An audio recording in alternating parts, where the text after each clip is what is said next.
Hello everyone, आप सभी का स्वागत है फिर से एक नए वीडियो के साथ। इस वीडियो में हम डिस्कस करने वाले हैं आरआरबी एनटीपीसी सीबीटी 2 लेवल 2 की शिफ्ट फर्स्ट डिस्कस करने वाले हैं, जो कि हमारा 16 तारीख को हुआ था, 16/6/2022 को। देखो, आपको पता है कि लेवल 2 दो डेट्स में हुआ था। एक तो हमारा हुआ था 13 तारीख में और दूसरा हुआ था 16 तारीख में। इससे पहले मैं आपको बता दूं कि हमने लेवल 5 है वो भी दो डेट में हुआ था। उसकी टोटल 5 शिफ्ट थी, वो हम कंप्लीट कर चुके हैं। देन उसके बाद लेवल 3 है, उसके भी 5 शिफ्ट हैं, उनको हम कंप्लीट कर चुके हैं। अब हमने लेवल 2 स्टार्ट कर रहे हैं और ये हमारा पहला वीडियो है लेवल 2 का। देखो, जैसे कि वैसे तो मैंने सीक्वेंस से ही करवाया। लेवल 2 पहले 13 तारीख को हुआ था, फिर 16 तारीख को हुआ था। 13 तारीख को दो शिफ्ट हुई थी और 16 तारीख को तीन शिफ्ट हुई थी। लेकिन आप लोगों के काफ़ी सारे लोगों के कमेंट आ रहे थे कि मैं 16 तारीख का पहले करवाऊँ, क्योंकि ऐसा हो सकता है कि आपने जो 13 तारीख के वीडियोस देख ली हो तो आप लोगों को 16 तारीख का देखना हो। ठीक है, बाकी देखो, मेरे को तो सारे सॉल्व करवाने हैं, तो किसी को भी पहले करवा दो, किसी को भी बाद करवा दो, कुछ फर्क तो पड़ने वाला नहीं है। तो हम पहले 16 तारीख का स्टार्ट कर रहे हैं। हम 16 की शिफ्ट फर्स्ट डिस्कस करेंगे, देन इसके बाद शिफ्ट टू, शिफ्ट थर्ड, फिर 13 तारीख की शिफ्ट फर्स्ट और शिफ्ट सेकंड को डिस्कस कर लेंगे। फिर हमारी जो एनटीपीसी सीबीटी 2 है, इसकी सारी लेवल कंप्लीट हो जाएंगी। लेवल 6 और 4 तो मैंने लास्ट मंथ ही करवा दिया था, मैथ और रीजनिंग दोनों सेक्शन। अगर आपने पुराने वीडियोस नहीं देखे हैं तो जो प्लेलिस्ट का लिंक है वो आपको वीडियो के डिस्क्रिप्शन बॉक्स में मिल जाएगा, वहां से जाके आप देख सकते हो इजीली। आपको जो एक प्लेलिस्ट बना दी गई है एनटीपीसी सीबीटी 2 की, तो आपको जो क्वेश्चंस या जो शिफ्ट है वो ढूंढने में परेशानी नहीं होगी बिल्कुल भी।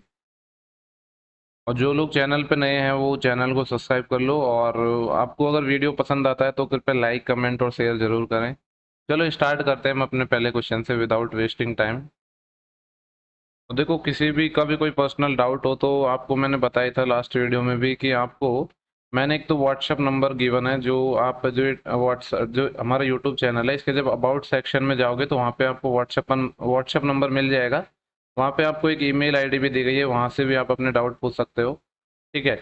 और वहाँ पे एक इंस्टाग्राम आईडी भी दी है। एक तो हमारा जो फ्रिक एजुकेशन चैनल है, आप उसकी आईडी पर पूछ सकते हो, और कुछ पर्सनल डाउट है तो मैंने अपनी एक पर्सनल आईडी भी दी है, वहाँ से जाके भी आप अपने जो भी डाउट हो वो पूछ सकते हो।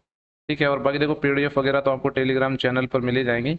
वहाँ पे भी आपको जो सारे जो कांटेक्ट करने का जो भी हमारे पास मीडियम है, उन सभी का लिंक वगैरह मिल जाएगा। चलो स्टार्ट करते हैं। देखो, क्वेश्चन नंबर पहला हम क्या है, हमारा बोल रहा है कि इक्वेशन है 2x + 3y = 4, और दूसरी इक्वेशन गिवन है कि ग्राफ जो p है अल्फा कॉमा बीटा पर प्रतिच्छेद करते हैं, तो इसकी वैल्यू क्या है।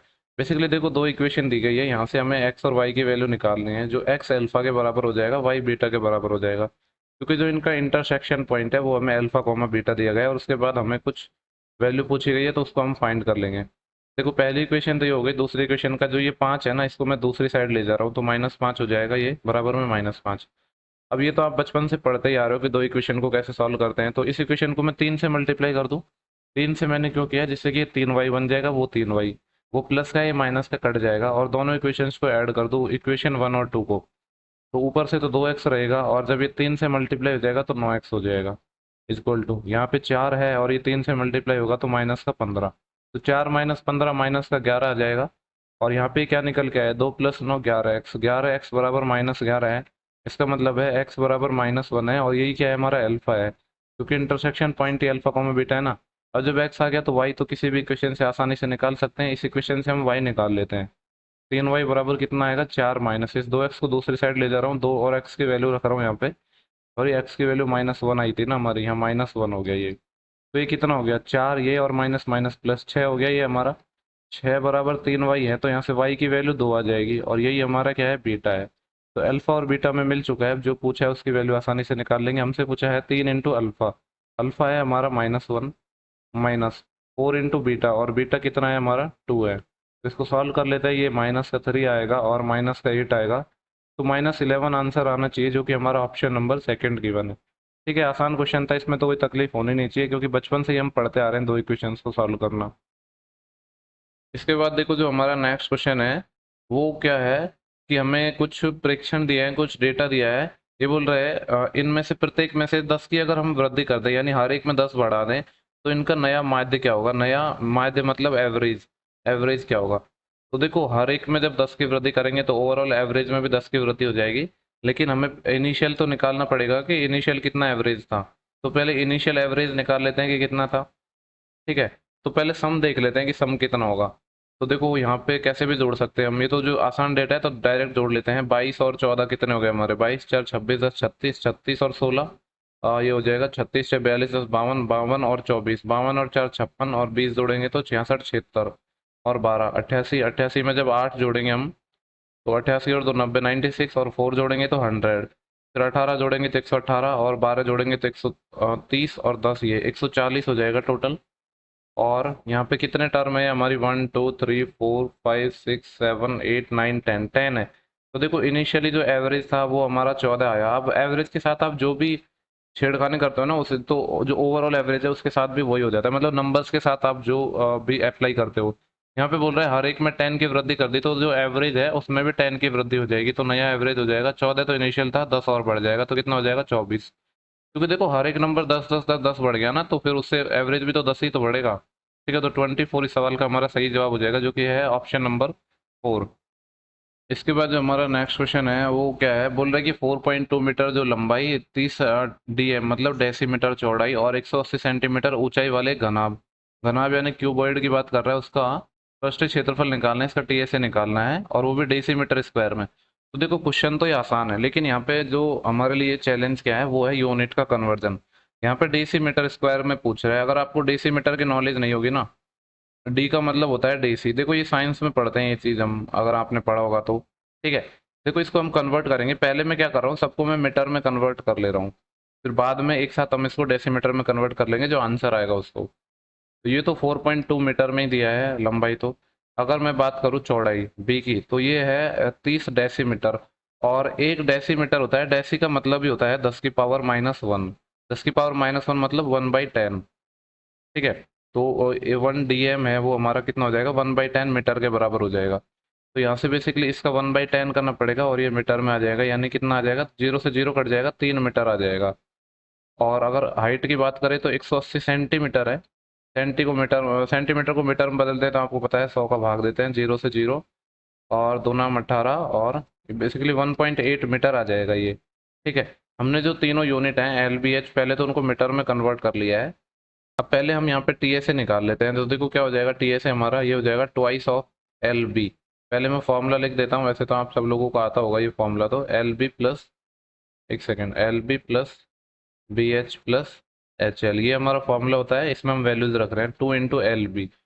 देखो L हमारा 4.2 है और B है हमारा 3, जब इसको मल्टीप्लाई करेंगे तो 3 दूनी 6 और 3 चौके 12, 12.6 आएगा, डायरेक्ट मैं मल्टीप्लिकेशन लिख रहा हूँ। BH यानी इन दोनों का मल्टीप्लाई, 18×3 = 54, 5.4 आएगा, प्लस HL, H का है हमारा ये है और L ये है, यानी 4.2 को मल्टीप्लाई करना है 1.8 से, तो ये कितना आएगा, 18×2 = 36, सिलाई 3, 18×4 = 72 और 3 × 75 और 2 के बाद पॉइंट, यानी 7.56 आ जाएगा। ठीक है, इसको थोड़ा हम सिंप्लीफाई कर लेते हैं अब। तो ये जो हमारा आंसर है अभी तो मीटर स्क्वायर में निकल के आ रहा है, क्योंकि हमने जो सारे यूनिट हैं वो मीटर में लिए, लेकिन जो फाइनल आंसर हमें उसको चेंज करना पड़ेगा। ठीक है, वैसे तो शायद हो सकता है चेंज करने की जरूरत ना पड़े। देखो यहाँ पे तो हम इसको सबको जोड़ लेते हैं, ये है 7.56, 5.4 और ये, इन सबको जोड़ूंगा तो देखो कितना हो जाएगा, एक तो 7.56 है, दूसरा है 5.4 और तीसरा कितना है हमारा 12.6, ये है 12.6, सबको जोड़ेंगे तो 6, 6 4 10 5 15, एक असी लाएगी, 1 और 7 8, 8 और 5 13, 13 और 2 15, एक असी लाएगी, 1 और 1 और 2, पॉइंट 2 के बाद आएगा 25.56 आ गया ये। तो ये जो पूरा निकल के आ गया हमारा, ये कितना आ गया 25.56।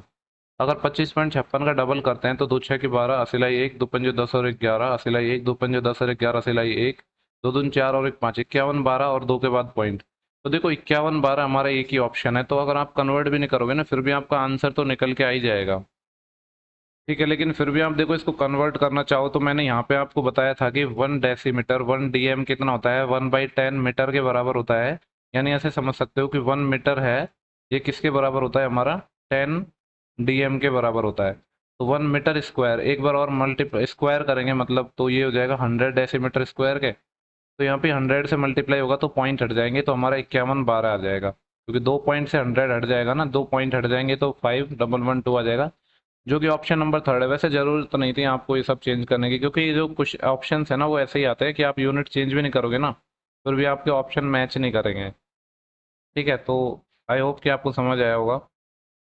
इसके बाद जो हमारा नेक्स्ट क्वेश्चन है वो बोल रहा है कि एक फुटबॉल टीम है अपने द्वारा खेले गए मैचों में से 40% हार गई, यदि उसने 75 मैच जीते तो उसके द्वारा खेले गए कुल मैचों की कितनी संख्या है। देखो 40% वो मैच हार गई, तो जीते कितने होंगे, फिर 60% जीते होंगे। और बोल रहा है यदि उसने 75 मैच जीते, यानी जो 60% जीते हैं उसी की तो वैल्यू 75 है, तो यहाँ से 100% निकाल लेंगे। ये कितना हो जाएगा, 1% का निकालेंगे तो 75/60, और 100 का निकालेंगे तो 100 से मल्टीप्लाई। तो इसको सॉल्व कर लेते हैं, 20×5 100 और 20×3 60, और 25/3 होता है हमारा, सॉरी 75/3 25, 25×5 125। तो उसने जो टोटल मैच खेले हैं वो 125 है। यही पूछा था कि टोटल मैच कितने खेले हैं, तो ये तो आसान प्रश्न था हमारा। इसके बाद देखो जो नेक्स्ट क्वेश्चन हमारा सिंप्लीफिकेशन का है, इसमें अगर आपको क्यूब याद होंगे ना तो इसको आप वैसे नॉर्मली आसानी से बना लोगे। 15 का क्यूब कितना होता है, 33×75, प्लस 20 का क्यूब होता है 8000, प्लस 25 का क्यूब होता है 15625, और यहाँ पे माइनस करना है 22500। देखो ये कुछ ऐसे हैं जो काम आते रहते हैं, 15 20 25 है ना, इनके क्यूब बहुत काम आते रहते हैं, तो ये आपको याद होने चाहिए डायरेक्ट। और नीचे तो देखो क्या है, 15 का स्क्वायर है 225, और 20 का स्क्वायर है 400, 25 का स्क्वायर है 625, और माइनस में हमारा 300 है, माइनस में 500 है, और माइनस में ही 375 है। एक मिनट में चेक कर लेता हूँ इधर राइट में आपको विजिबल है कि नहीं, ठीक है।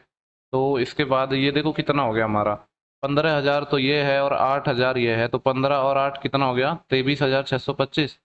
23,625 में हमें क्या ऐड करना है, ये हमारा बच गया 33×75। इसको और ऐड करेंगे तो 5 और 5 10, अस्सी लाई 1, 7 और 2 9 और 1 10, अस्सी लाई 1, 6 और 3 9 और 1 10, अस्सी लाई 1, 3 और 3 6 और 1 7, और ये 2 27,000 आ गया। जो ऊपर वाले टर्म है ये हमारी कितनी आ गई, 27,000, 27,000 आ गई।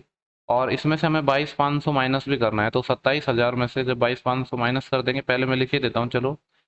देखो यहाँ पे नीचे क्या बन रहा है, प्लस वाली टर्म देंगे तो 600 और 400, 1025, 1025 और 225, 1050, 1250 आ गया। और माइनस में कितना है, 500 और 300, 800, 800 और 300, 1100, 1175। इसको सिंप्लीफाई करेंगे तो हमारा आंसर निकल जाएगा, 27,000 में से 22,500 माइनस करेंगे तो 500 से तो 23 हो गया, और 4,000 और, यानी 4500 बच गया ऊपर। नीचे कितना बचेगा, 1250 में से 1175 माइनस करना है तो 25 से तो 1200, और 50 और 75 ही बच जाएगा। इसको हम काट लेते हैं, 15 से कट जाएगा, 15×5 75, और 15×3 45, 300, और 5 से कितना टाइम कट जाएगा, 60 टाइम। तो 60 इस सवाल का सही जवाब होगा, ठीक है। उसके बाद हमारा नेक्स्ट क्वेश्चन है, ये बोल रहा है कि एक ठोस बेलन है, एक हमारा क्या है, सिलेंडर है, जिसका कर्ड सरफेस एरिया, वक्र पृष्ठ क्षेत्रफल, बेलन का जो सी एस ए है वो उसके संपूर्ण पृष्ठ क्षेत्रफल यानी उसके जो टी एस ए है उसके 2/3 के बराबर है, ठीक है। आगे हमें क्या गिवन है, यदि ठोस बेलन का संपूर्ण पृष्ठ क्षेत्रफल यानी बेलन का जो टी एस ए है वो भी हमें गिवन है, दैट वाज 231 सेंटीमीटर स्क्वायर। तो पूछ रहा है बेलन का आयतन निकालना है, तो निकाल लेते हैं। आपको पता है कि जो बेलन है, सिलेंडर होता है, उसका जो टी एस ए हमारा कितना होता है, 2πr, r+h, यही होता है ना।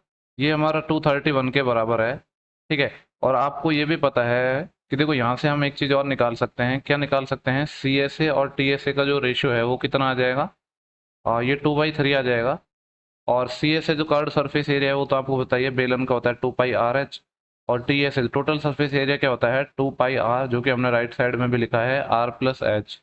ये है, इसका रेशियो में 2:3 गिवन है। यहाँ से थोड़ा इसको सिंप्लीफाई अगर हम करते हैं तो 2πr से 2πr चले गया, तो बेसिकली ये इसको मैं क्रॉस मल्टीप्लाई कर देता हूँ, इधर 3h आ जाएगा और इधर आ जाएगा 2r प्लस का 2h, ये आ गया ना। और h को मैं अगर इधर लाऊंगा तो 3h माइनस 2h, h बराबर 2r। तो यहाँ से h की जगह 2r रखेंगे हम ये वाले एक्सप्रेशन में, और अब इसको सॉल्व करते हैं।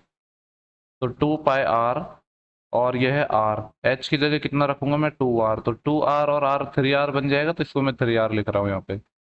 ये गिवन है 231 के बराबर, ठीक है। 3 2 5 और एक 6 है, 3 से तो ये कट ही जाएगा।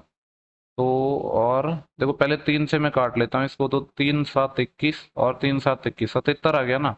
और देखो यहाँ से क्या बचा है, 2, पाई को मैं लिख देता हूँ 22/7, बोला भी है कि पाई को 22/7 यूज करना है। और आर स्क्वायर बच गया यहाँ से, इसकी वैल्यू 77 के बराबर है।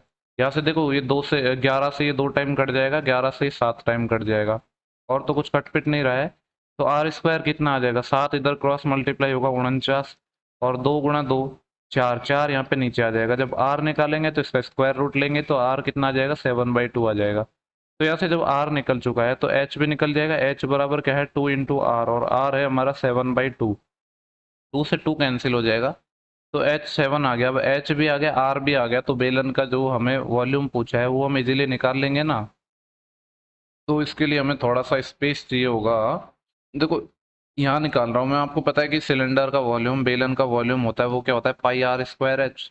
और ऑप्शन में पाई नहीं गिवन है, तो पाई की वैल्यू तो हम 22/7 रख देंगे। आर हमने निकाला था, कितना आया था 7/2, तो आर का स्क्वायर तो 49/4 हो जाएगा। इंटू एच, एच कितना है 7, इसको सिंप्लीफाई करना है तो देखो यहाँ पे ये 7 से तो 7 कैंसिल ही हो जाएगा, और इससे 2 से 2 टाइम, 2 से 11 टाइम, और कुछ कट पिट नहीं रहा है तो जोड़ के आधा कर देंगे। 11×9 = 99, 80×9, 11×4 = 44, 44 और 9 हो जाएंगे 53। 539 का आधा करेंगे तो 2×2 = 4, 1 13, 2×6 = 12, 1 19 और 2×9 = 18, 269.5 आना चाहिए वॉल्यूम। देखते हैं कौन सा ऑप्शन है। ऑप्शन नंबर जो 4th है ये हमारा इस सवाल का सही जवाब हो जाएगा। ठीक है, देखो इसके बाद जो नेक्स्ट क्वेश्चन है हमारा, ये बोल रहा है कि अरविंद ने 120 मीटर कपड़ा खरीदा है, 15,000 रुपये में इसने खरीदा है, और जिसका 45% भाग है वो इसने बेचा है कितने में, 40% के लाभ पर, और 25% भाग है वो 10% के लॉस पे बेचा है। तो हमसे पूछ रहा है कि ओवरऑल उसे कितना लाभ या लाभ हुआ है वो पूछ रहा है। ठीक है, तो देखो इसको बना लेते हैं। देखो यहाँ पे सबसे पहले गिवन है कि जो 120 मीटर कपड़ा है हमारा, वो इसने 15,000 रुपये में खरीदा है।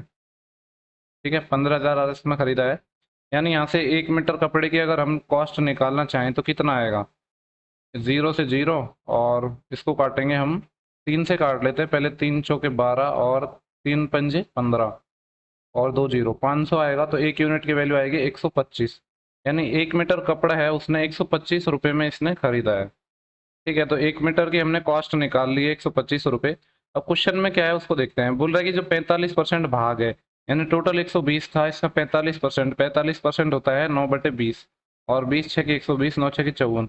जो 54 मीटर कपड़ा है इसने कितने में बेचा है, 40% के लाभ पर बेचा है। तो देखो ओवरऑल लाभ हम यहाँ पे निकाल रहे हैं, तो एक तो जो 54 मीटर कपड़े को 40% लाभ पर जो बेचा है वो लाभ आ जाएगा, कितना आएगा, देखो ये 54 मीटर तो कपड़ा है, और 1 मीटर कपड़ा है, एक सेकंड, 54 मीटर कपड़ा है ना, इसको हमने 40% लाभ पर बेचा है, यानी 1 मीटर कपड़े का जो सीपी है वो 125 है, तो इसका अगर मैं 40% निकालूँ तो कितना आएगा, इसका 40% हो जाएगा 2/5, और 5 से ये 25 टाइम, यानी 50 रुपये आएगा। इसका मतलब ये है कि जो यहाँ पे जो ये कपड़े को बेचेगा 40% लाभ पर, तो 1 मीटर कपड़े को कितने में बेचेगा, 50 एक्स्ट्रा में, यानी 175 रुपये में बेचेगा। तो इसका लाभ तो कितना आएगा, 1 यूनिट पे 50 मीटर ही आएगा ना, हम लाभ निकाल रहे हैं, हम एसपी नहीं निकाल रहे, सेलिंग प्राइस। तो ये आ जाएगा 54×50 प्लस, आगे बोल रहे हैं 25% भाग, यानी देखो टोटल 120 था, 120 का 25%, 25% होता है 1/4, तो 30 मीटर। 30 मीटर कपड़े को क्या कर रहा है वो 10% के लॉस पर बेच रहा है। 1 मीटर कपड़ा 120 रुपये में आता, 125 में आता है, लेकिन 10% लॉस, तो 10% लॉस का मतलब हो गया कि 1/10 का लॉस है, तो 12.5 का लॉस है एक पे। तो यहाँ पे क्या होगा, दूसरे केस में उसको हानि होगी 1 मीटर कपड़े पे 12.5 रुपये की, और उसने कितना कपड़ा खरीदा है, 30 मीटर, तो यहाँ से 30 मीटर आ गया।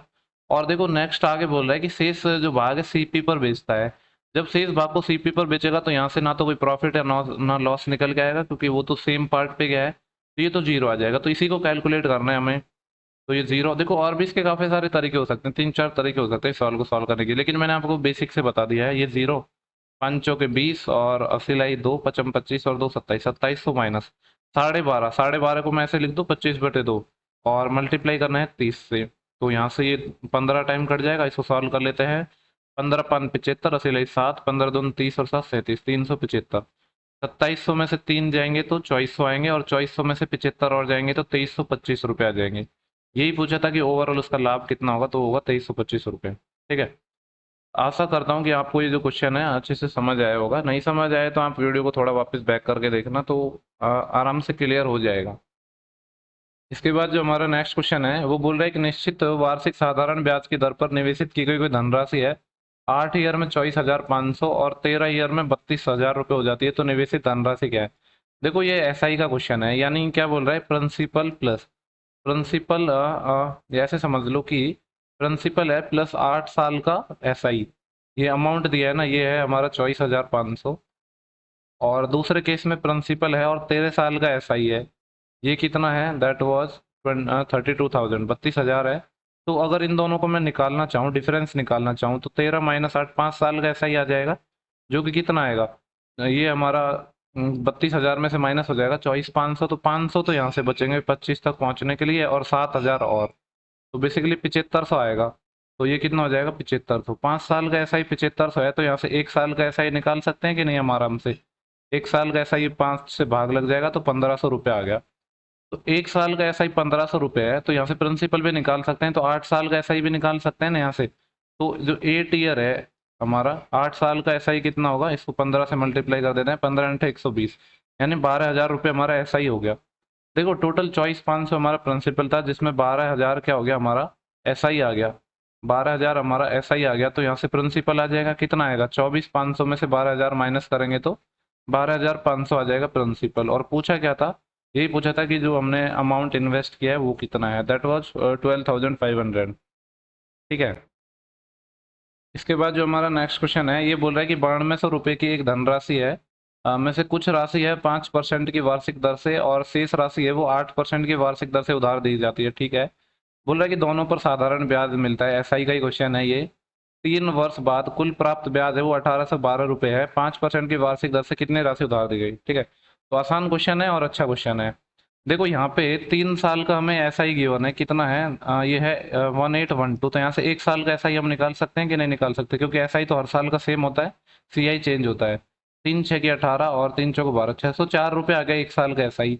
अब देखो इसको मैं कैसे करूंगा, यहाँ पे हमारा 9200 रुपये है, इसको डिवाइड करना था। एक भाग को तो दिया इसने 5% पर, तो मैंने लिख लिया यहाँ पे, पहले पार्ट को दिया है 5% पर, दूसरे भाग को इसने दिया है 8% पर। जो 8% है ना, मैंने इसको ऐसे लिख दिया 5% प्लस 3%, उससे कोई प्रॉब्लम तो होनी नहीं चाहिए। ठीक है। अब देखो अगर मैं आपसे बोलूँ कि मैं पहले भाग को भी 5% पे देता, दूसरे भाग को भी 5% पर देता, तो ओवरऑल 1 साल का जो एस आई कितना निकलता, वो 5% ही निकलता 9200 रुपये का। तो कितना आता, 9200 का 5% निकलता, 5% मतलब 5/100, 2 जीरो तो ये कट जाएंगी, और 5 दूनी 10, 80 लाई 1, 5 9 45 और 1 46, 460 रुपये आ रहा है। कब आ रहा है, जब 5% के अकॉर्डिंग देते, लेकिन यहाँ तो 5% के अकॉर्डिंग नहीं दिया है ना, यहाँ पे जो ये 3% है ये एक्स्ट्रा है। इसका मतलब है जो ये एक्स्ट्रा कितना आ रहा है हमारे पास, 604 आ रहा है ना, 604 में से हम 460 माइनस करेंगे तो ये कितना आ गया, 40, तो यहाँ से आ गया 500 होने के लिए, और 104 और, तो 104 और 40, 144 रुपये एक्स्ट्रा आ गया। ये जो 144 रुपये एक्स्ट्रा आया है, ये किसकी वजह से आया है, इस 3% की वजह से। तो जो दूसरे केस का 3% की वैल्यू 144 है, यानी देखो यहाँ पे ये 3% है, ये हमारा कितना है, 144 रुपये के बराबर है। यहाँ से अगर हम 100% निकाले, तो जो सेकंड केस है उसका हमारा वो आ जाएगा कि कितना हमने इसको दिया था। तो 1% की वैल्यू निकाल लेते हैं पहले, तो कितना आ जाएगा, 3 चौके 12 और बचे 2, 3 8 24, 48। तो अगर 100% के निकालना चाहेंगे तो ये कितना आ गया, 4800 रुपये। तो जो सेकंड केस है ना, इसमें तो हमने 4800 रुपये दिए है, और पूछा क्या है, 5% पर उधार दी गई राशि कितनी है, यानी इस पहले वाली केस की पूछ रहा है। टोटल हमारे 9200 रुपये थे, जिसमें से 4800 रुपये तो दूसरे केस हुआ है ना, ये जो 8% था हमारा, इस पे हमने दे दिए, तो जो बचेंगे वो हमारे निकल जाएंगे 5% पे, 0 0, 12 में 60 गया 4, यहीं का सिल बढ़ गई, 9 में से 5 गया तो 4, तो ये आ जाएगा 4400 रुपये, जो कि ऑप्शन नंबर 3 था। ठीक है। ये जो मैंने तरीका बताया है, यही सवाल को बेस्ट तरीका है, इससे आसान तरीका इस सवाल का कुछ हो ही नहीं सकता है, चाहे आप कहीं भी पढ़ लेना। इसके बाद जो हमारा नेक्स्ट क्वेश्चन है, बोल रहा है कि एक समचतुर्भुजाकार, यानी जिसकी चारों भुजाएं समान है, जिसको हम रोम्बस कहते हैं इंग्लिश में, मैदान की जो साइड है वो 122 मीटर है, और इसके विकर्ण की लंबाई 240 मीटर है, मैदान का एरिया निकालना है। देखो रोम्बस हम बना लेते हैं, इस तरीके से बना लेते हैं हम, और ये हमारे इसके डायगोनल हो गए। यहाँ पे हमें क्या गिवन है, जो समचतुर्भुजाकार जो रोम्बस था हमारा, उसकी जो साइड है वो 122 है, ये वाली 122 है, और उसके एक विकर्ण की लंबाई 240 है। देखो विकर्ण की लंबाई 240 है पूरे की, तो आधे की कितनी हो जाएगी, 120। तो हमें अब ये वाला निकालना है, तभी तो हमारा एरिया निकल पाएगा, क्योंकि आपको पता है कि रोम्बस का एरिया होता है 1/2 D1 गुणा D2। D1 क्या है, डायगोनल। अब एक डायगोनल तो पता है, दूसरा डायगोनल तो तभी निकल पाएगा ना जब यहाँ पे हम ये वैल्यू निकालेंगे, तो इसको हम निकाल लेंगे। ठीक है। देखो ये 90 डिग्री होता है, तो यहाँ पे कुछ ट्रिपलेट बनेगा क्या, तो अगर मैं इनका रेशियो लूँ ना, तो ये बन रहा है 60, यानी 2 से काट रहा हूँ मैं 60, और ये 61। और देखो आपको पता होना चाहिए 11 60 61 का एक ट्रिपलेट होता है, ट्रिपलेट मतलब पाइथागोरस थ्योरम पे जो हमारे ट्रिपलेट बनते हैं ना, उन्हीं को ट्रिपलेट बोलते हैं। 11 60 61 का एक ट्रिपलेट होता है, तो यहाँ पे, लेकिन यहाँ पे जस्ट डबल किया हुआ है, यानी इसका दुगना किया है हर किसी का। ट्रिपलेट पे मैंने जो बेसिक वीडियो है, जो फर्स्ट या सेकंड वीडियो जब मैंने वीडियोस बनाना स्टार्ट किया था तो उस टाइम बनाया भी था, तो वहां से जाके आप देख भी सकते हो। तो ये जस्ट डबल है, इसका मतलब है ये वाली साइड 22 आएगी। अगर आपको फिर भी नहीं समझ आ रहा है तो आप पाइथागोरस लगा सकते हो, लेकिन मैं आपको वही तरीका बताऊंगा जो बेस्ट होगा। 22 ये तो दूसरा डायगोनल 44 आ गया, तो एरिया निकाल लेते हैं 1/2। डी वन की बात करते हैं तो एक पूरा हमारा 120 ये था, 120 ये था, तो 240 तो एक डायगोनल हो गया। दूसरा डायगोनल कितना है, 22 ये 44। इसको सिंप्लीफाई करेंगे तो हमारा एरिया निकल जाएगा। 2 से मैं इसको काट देता हूँ, कितना टाइम कट जाएगा, 120 टाइम। और इसको सॉल्व करना है तो एक जीरो तो आएगा ही। अब यहाँ से 12 बच गया, 12 को 44 से गुणा करना है, तो 12 चौके 48, लास्ट 48 असले 4 और 12 चौके 48, 48 और 4 52, 5280 मीटर स्क्वायर आ जाएगा, जो कि हमारा ऑप्शन नंबर गिवन है थर्ड। ठीक है। बस इसमें देखो ये था कि जो ये ट्रिपलेट है थोड़ा बड़ा था, ये आपको याद तो होगा नहीं, लेकिन जब रेशियो लेते हैं तो देखो ट्रिपलेट में ऐसा ही होता है, आप पहले रेशियो लो, फिर अगर कोई जो ट्रिपलेट होगा जो आपको याद होगा तो वो बन जाएगा। फिर भी नहीं बनता है तो पाइथागोरस का एक हमारे पास लास्ट ऑप्शन बचता है। और पाइथागोरस थ्योरम लगाना एक मतलब अच्छा नहीं है, अगर आपको ट्रिपलेट की नॉलेज हो तो वो ज़्यादा टाइम बचाएगी आपका। इसके बाद नेक्स्ट क्वेश्चन देखते हैं। बोल रहा है कि 4 मीटर ऊंचा क्या है, एक चबूतरा है कि ऊपरी तल से 50√3 मीटर दूर स्थित एक मीनार के शिखर का उन्नयन कोण मापा गया। देखो ये एक चबूतरा है हमारा जो 4 मीटर ऊंचा है। चबूतरे के ऊपरी तल से, यानी इस पॉइंट से क्या कर रहे हैं हम, इससे 50√3 मीटर दूर एक मीनार है। यानी देखो यहाँ से ये 50√3 मीटर एक मीनार है। मीनार कुछ इस तरीके से है। यहाँ से इसके जो टॉप है उसका हम उन्नयन कोण माप रहे हैं। मीनार का टॉप यह है, यहाँ से उन्नयन कोण माप रहे हैं, यानी ये वाले एंगल की बात कर रहे हैं हम, ये वाले एंगल को माप रहे हैं। ठीक है। यदि मीनार की जो माप है, सॉरी मीनार है 54 मीटर ऊंची है, यानी ये जो कंप्लीट लेंथ है ये 54 है। देखो 4 इतनी थी, इसका मतलब है ये 50 होगा, क्योंकि 4 तो ये थी ना। तो पूछ रहा है चबूतरे के ऊपरी तल से मीनार का उन्नयन कोण, चबूतरे के ऊपरी तल यहाँ से मीनार का उन्नयन कोण, यानी ये वाला एंगल पूछा है इसमें। ठीक है। तो देखो इसको निकालने में कोई बड़ी बात है नहीं, जब ये 50√3 है तो ये भी 50√3 रहेगा। इसमें हम टेन थीटा लगा देते हैं। आपको पता है टेन थीटा होता है लंब बटे आधार, परपेंडिकुलर बटे बेस, और जो भी एंगल होता है उसके सामने परपेंडिकुलर होता है, लंब होता है, तो ये आ जाएगा 50। और आधार आधार कितना है हमारा 50√3। इसको जब सॉल्व करेंगे तो 1/√3 आ रहा है, और आपको पता है कि टेन थीटा 1/√3 थीटा बराबर 30 डिग्री पर होता है। यही पूछा था जो एंगल है वो कितना होगा, तो 30 डिग्री यही सवाल का सही जवाब हो जाएगा। ओके। देखो नेक्स्ट क्वेश्चन हमारा है सिंप्लीफिकेशन का है, और सिंप्लीफिकेशन के क्वेश्चन आपको पता है बोर्ड मास के अकॉर्डिंग सॉल्व होते हैं, और बोर्ड मास पे भी अच्छे क्वेश्चन पूछे जा रहे हैं। ज़्यादातर स्टूडेंट ना या तो कर नहीं पाते या गलत आंसर निकाल लेते हैं, तो इसको थोड़ा आप ध्यान से किया करो। देखो यहाँ पे ये बड़ा ब्रैकेट है, फिर मंजिला कोष्ठक है, और अंदर छोटे ब्रैकेट है, तो हमें उसी ऑर्डर में सॉल्व करना है। तो सबसे पहले मैं क्या कर रहा हूँ, यहाँ पे जो लास्ट वाला ब्रैकेट है ना इसको सॉल्व कर रहा हूँ, छोटे वाले ब्रैकेट को। तो 7 नाम तो 63 हो जाएगा, और यहाँ पे माइनस है और अंदर भी माइनस है, तो माइनस माइनस प्लस हो जाएगा। 63 + 2 कितना आएगा, ये वाली जो टर्म है ये 65 निकल के आ जाएगी। और यहाँ पे था 5 × 20, तो 5 × 20 100, तो ये 100 - 65 आ गया, तो ये तो कितना आ गया 35 आ गया। इतनी टर्म हमारी जो पूरी निकल के आ गई, तो इसको मैं हटा देता हूँ यहाँ से। ये हमने 35 निकाल लिया है। अब हम बात करेंगे इस वाले टर्म की। तो देखो 19 - 1 18, और 18 में जब 2 का भाग दूंगा तो मैं कितना आएगा 9 आएगा, तो ये वाली टर्म 9 आ गई। और देखो पूरे पे ब्रैकेट लगा हुआ है, यानी यहाँ पे एक पूरा ब्रैकेट लगा हुआ है 9, और ये है माइनस का 35, इतना आ गया हमारा। और यहाँ पे इसके बाहर माइनस है, ये वाला माइनस, और 15/3 5, तो ये है, इसको हमें सॉल्व करना है। तो 5 माइनस, और 9 में से जब 35 जाएंगे तो कितने बचेंगे हमारे, 35 में से 10 जाते तो 25, तो माइनस के बचेंगे हमारे पास 26। ठीक है। तो 5 और माइनस माइनस प्लस हो जाएगा, 5 + 26 कितना आएगा 31। तो 31 इस सवाल का सही जवाब होगा, जो कि होगा ऑप्शन नंबर सेकंड। ठीक है। इसके बाद नेक्स्ट क्वेश्चन की बात करते हैं कि नेक्स्ट क्वेश्चन हमारा क्या है। देखो नेक्स्ट क्वेश्चन है हमारा, बोल रहा है कि एक गोले की जो रेडियस है और गोलार्ध की त्रिज्या, देखो गोलार्ध है ना, गोलार्ध का मतलब है यहाँ पे हेमीस्फेयर। हेमीस्फेयर को क्या कहते हैं हम, अर्धगोला। ये हमारा अर्धगोला हेमीस्फेयर।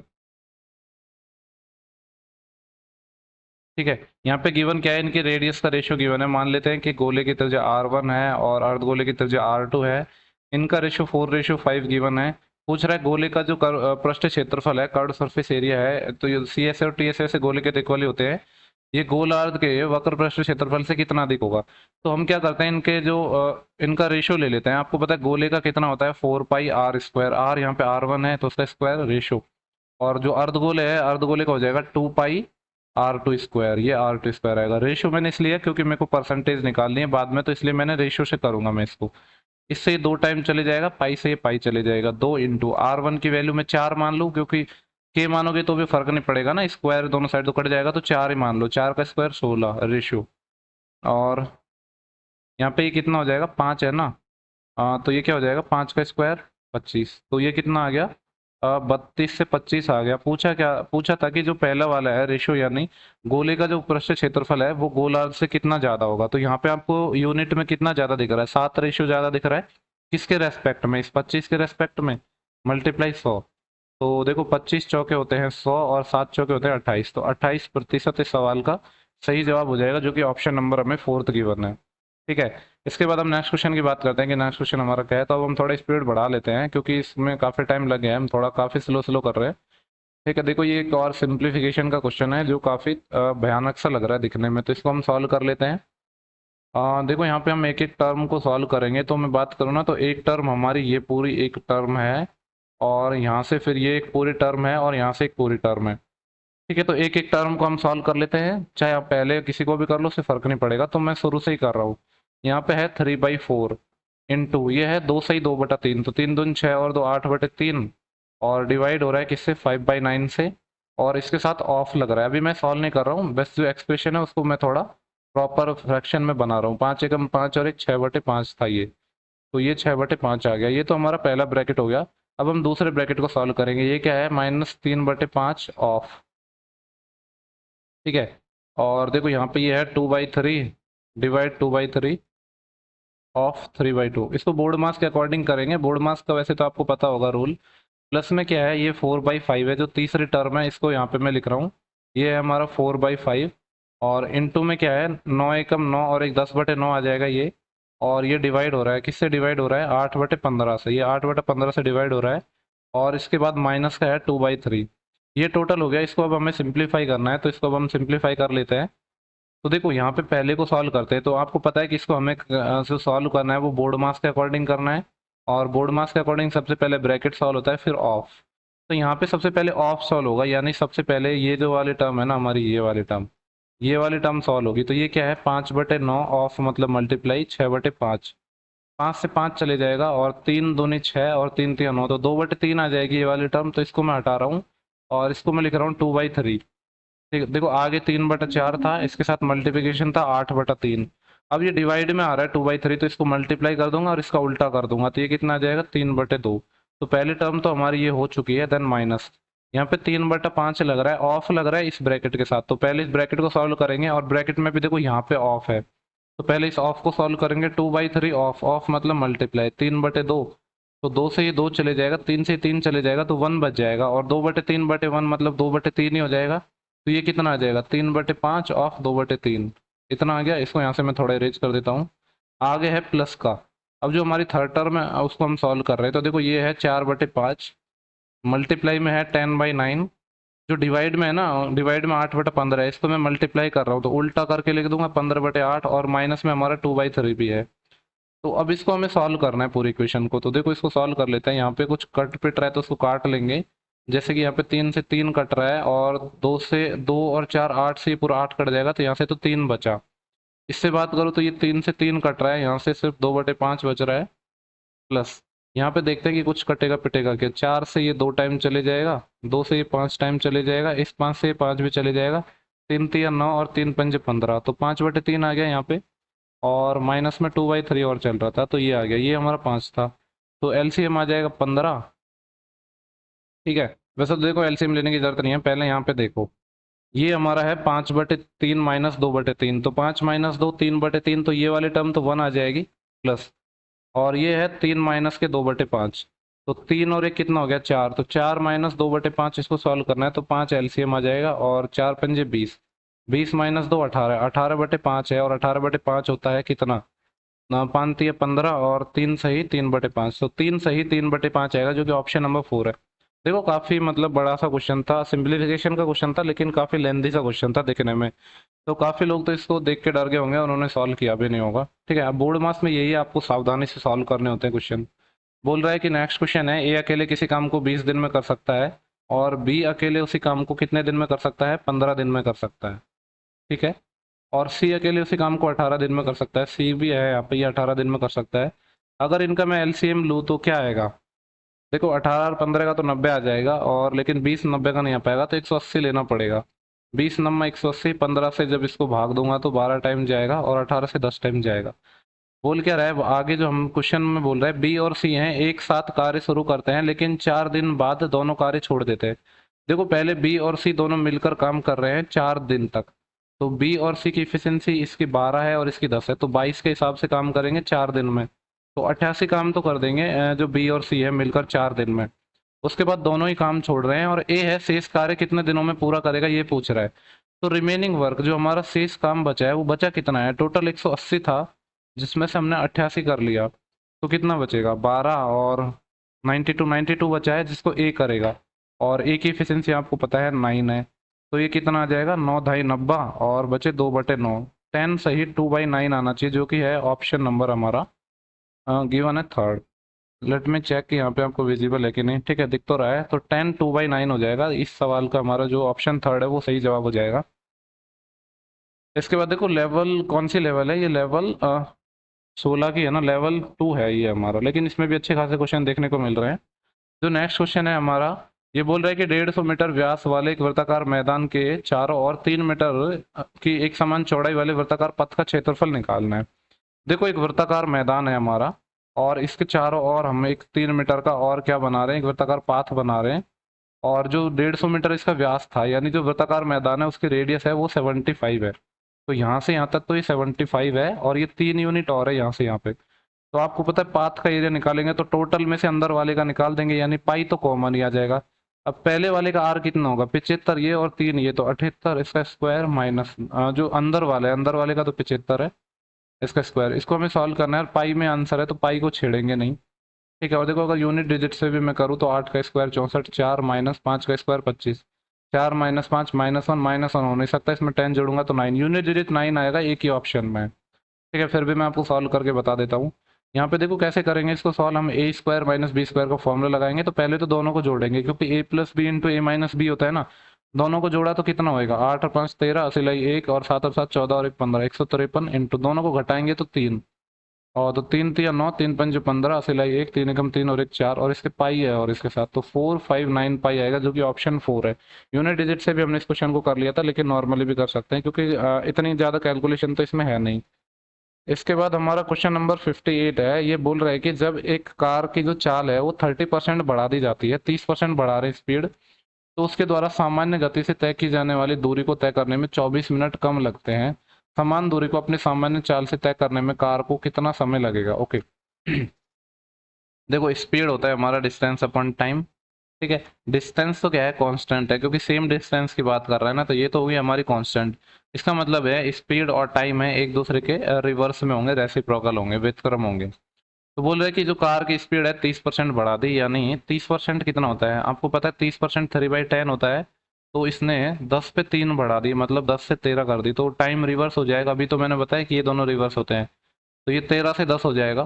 तो क्वेश्चन के अकॉर्डिंग 3 यूनिट कम टाइम लग रहा है, जबकि क्वेश्चन में क्या बोल रहा है, मतलब यहाँ में हमारे अकॉर्डिंग रेशियो के अकॉर्डिंग 3 यूनिट कम टाइम लग रहा है, लेकिन क्वेश्चन में बोल रहा है कि सेम दूरी को तय करने में 24 मिनट कम समय लगता है, यानी 3 यूनिट की वैल्यू क्या है 24 मिनट है। तो यहाँ से 1 यूनिट की वैल्यू हम निकालेंगे तो 8 मिनट आ जाएगा। अब हमसे पूछा है उसको देख लें, बोले कि समान दूरी को अपने सामान्य चाल से तय करने में कार को कितना समय लगेगा। तो पहला जो केस था वो हमारा जो नॉर्मल स्पीड से था, तो टोटल लगेगा 13 × 8, और 13 घंटे होते हैं 104, 104 मिनट लग रहे थे पहले। इसको इसको मैं आवर में बदलूंगा तो 1 आवर हो जाएगा 60 मिनट, और 4 44 मिनट और बच जाएंगे, तो 1 आवर 44 मिनट, ये इसका सही जवाब होना चाहिए, जो कि ऑप्शन नंबर 4 गिवन है, ठीक है। तो ये तो सिमिलर क्वेश्चन है, ऐसा क्वेश्चन पहले भी पूछा था। इसके बाद जो हमारा नेक्स्ट क्वेश्चन है वो बोल रहा है कि वह बड़ी से बड़ी संख्या, बड़ी से बड़ी जब भी आ जाए मतलब एचसीएफ निकालना है। एचसीएफ ज्ञात करना है तो 288 और 468 दोनों को पूर्णतः विभाजित करेगा, ठीक है। तो देखो इसके तो हम एचसीएफ भी निकाल सकते हैं, या फिर आपको इसको ऑप्शन से बना सकते हैं। ऑप्शन से कैसे बनाएंगे, हम बड़ा से बड़ा नंबर लेंगे जो इसको डिवाइड करेगा, तो सबसे पहले सबसे बड़ा ऑप्शन ट्राई करते हैं 72। क्या 288 में 72 का भाग जाता है, तो चेक कर लेते हैं। 12 6 की 72, 12 2 24, और बचे 4 48, 12 4 48, यानी 288 में तो जाएगा, लेकिन 468 में और चेक करना पड़ेगा। 12 से 6 टाइम, और ये 12 से कितना जाएगा, 12 तिया 36, बचे कितने 10, 12 नंबर 108, और लेकिन 39 में 6 का नहीं जाता। इसका मतलब ये है कि जो 72 है वो तो इसका हमारा एचसीएफ नहीं होगा। वैसे इसका एचसीएफ तो आसानी से निकाल सकते हैं, पर फिर भी मैं आपको ऑप्शन से बता रहा हूँ, 72 नहीं होगा। 72 के बाद 39 तो हो नहीं पाएगा, क्योंकि अभी पता है यहाँ पे हमारा क्या आया था जब हमने, नहीं चेक कर लेते हैं, 289 को 39 से काटना है ना, यानी 13 से कटना चाहिए, तभी तो 39 से कटेगा। तो एक सेकंड, क्या हो गया ये, 13 से काटेंगे तो 13, 13 दूनी 26, यहाँ से बचेंगे कितने हमारे, दो, 28 13 से नहीं कटता, इसका मतलब 39 नहीं हो पाएगा। तो दो ऑप्शन हट गए, अब हम 36 को चेक करेंगे। तो 36 से तो हो ही जाएगा, क्योंकि जब ये पहला वाला भी हमने चेक किया था 72 से हुआ था, तो 36 से तो हो ही जाएगा। तो दूसरे वाले को चेक करेंगे, 468 को हम चेक करेंगे 36 से। तो 6 6 36, और 6 7 42, बचे 4 48, और पता है कि आपको 78 में 6 का भी भाग लगता है, यानी 6 से ये कट गया है। इसका मतलब है एचसीएफ हमारा 36 हो जाएगा, तो 36 हमारा एचसीएफ हो जाएगा। दूसरा देखो, एक तरीका है कि आप नॉर्मली कर लो, कि यहाँ पे इसके फैक्टर कर लो, कैसे भी कर लो, मैंने आपको ऐसे बता दिया है, आप दूसरे तरीके से खुद से ट्राई कर लेना।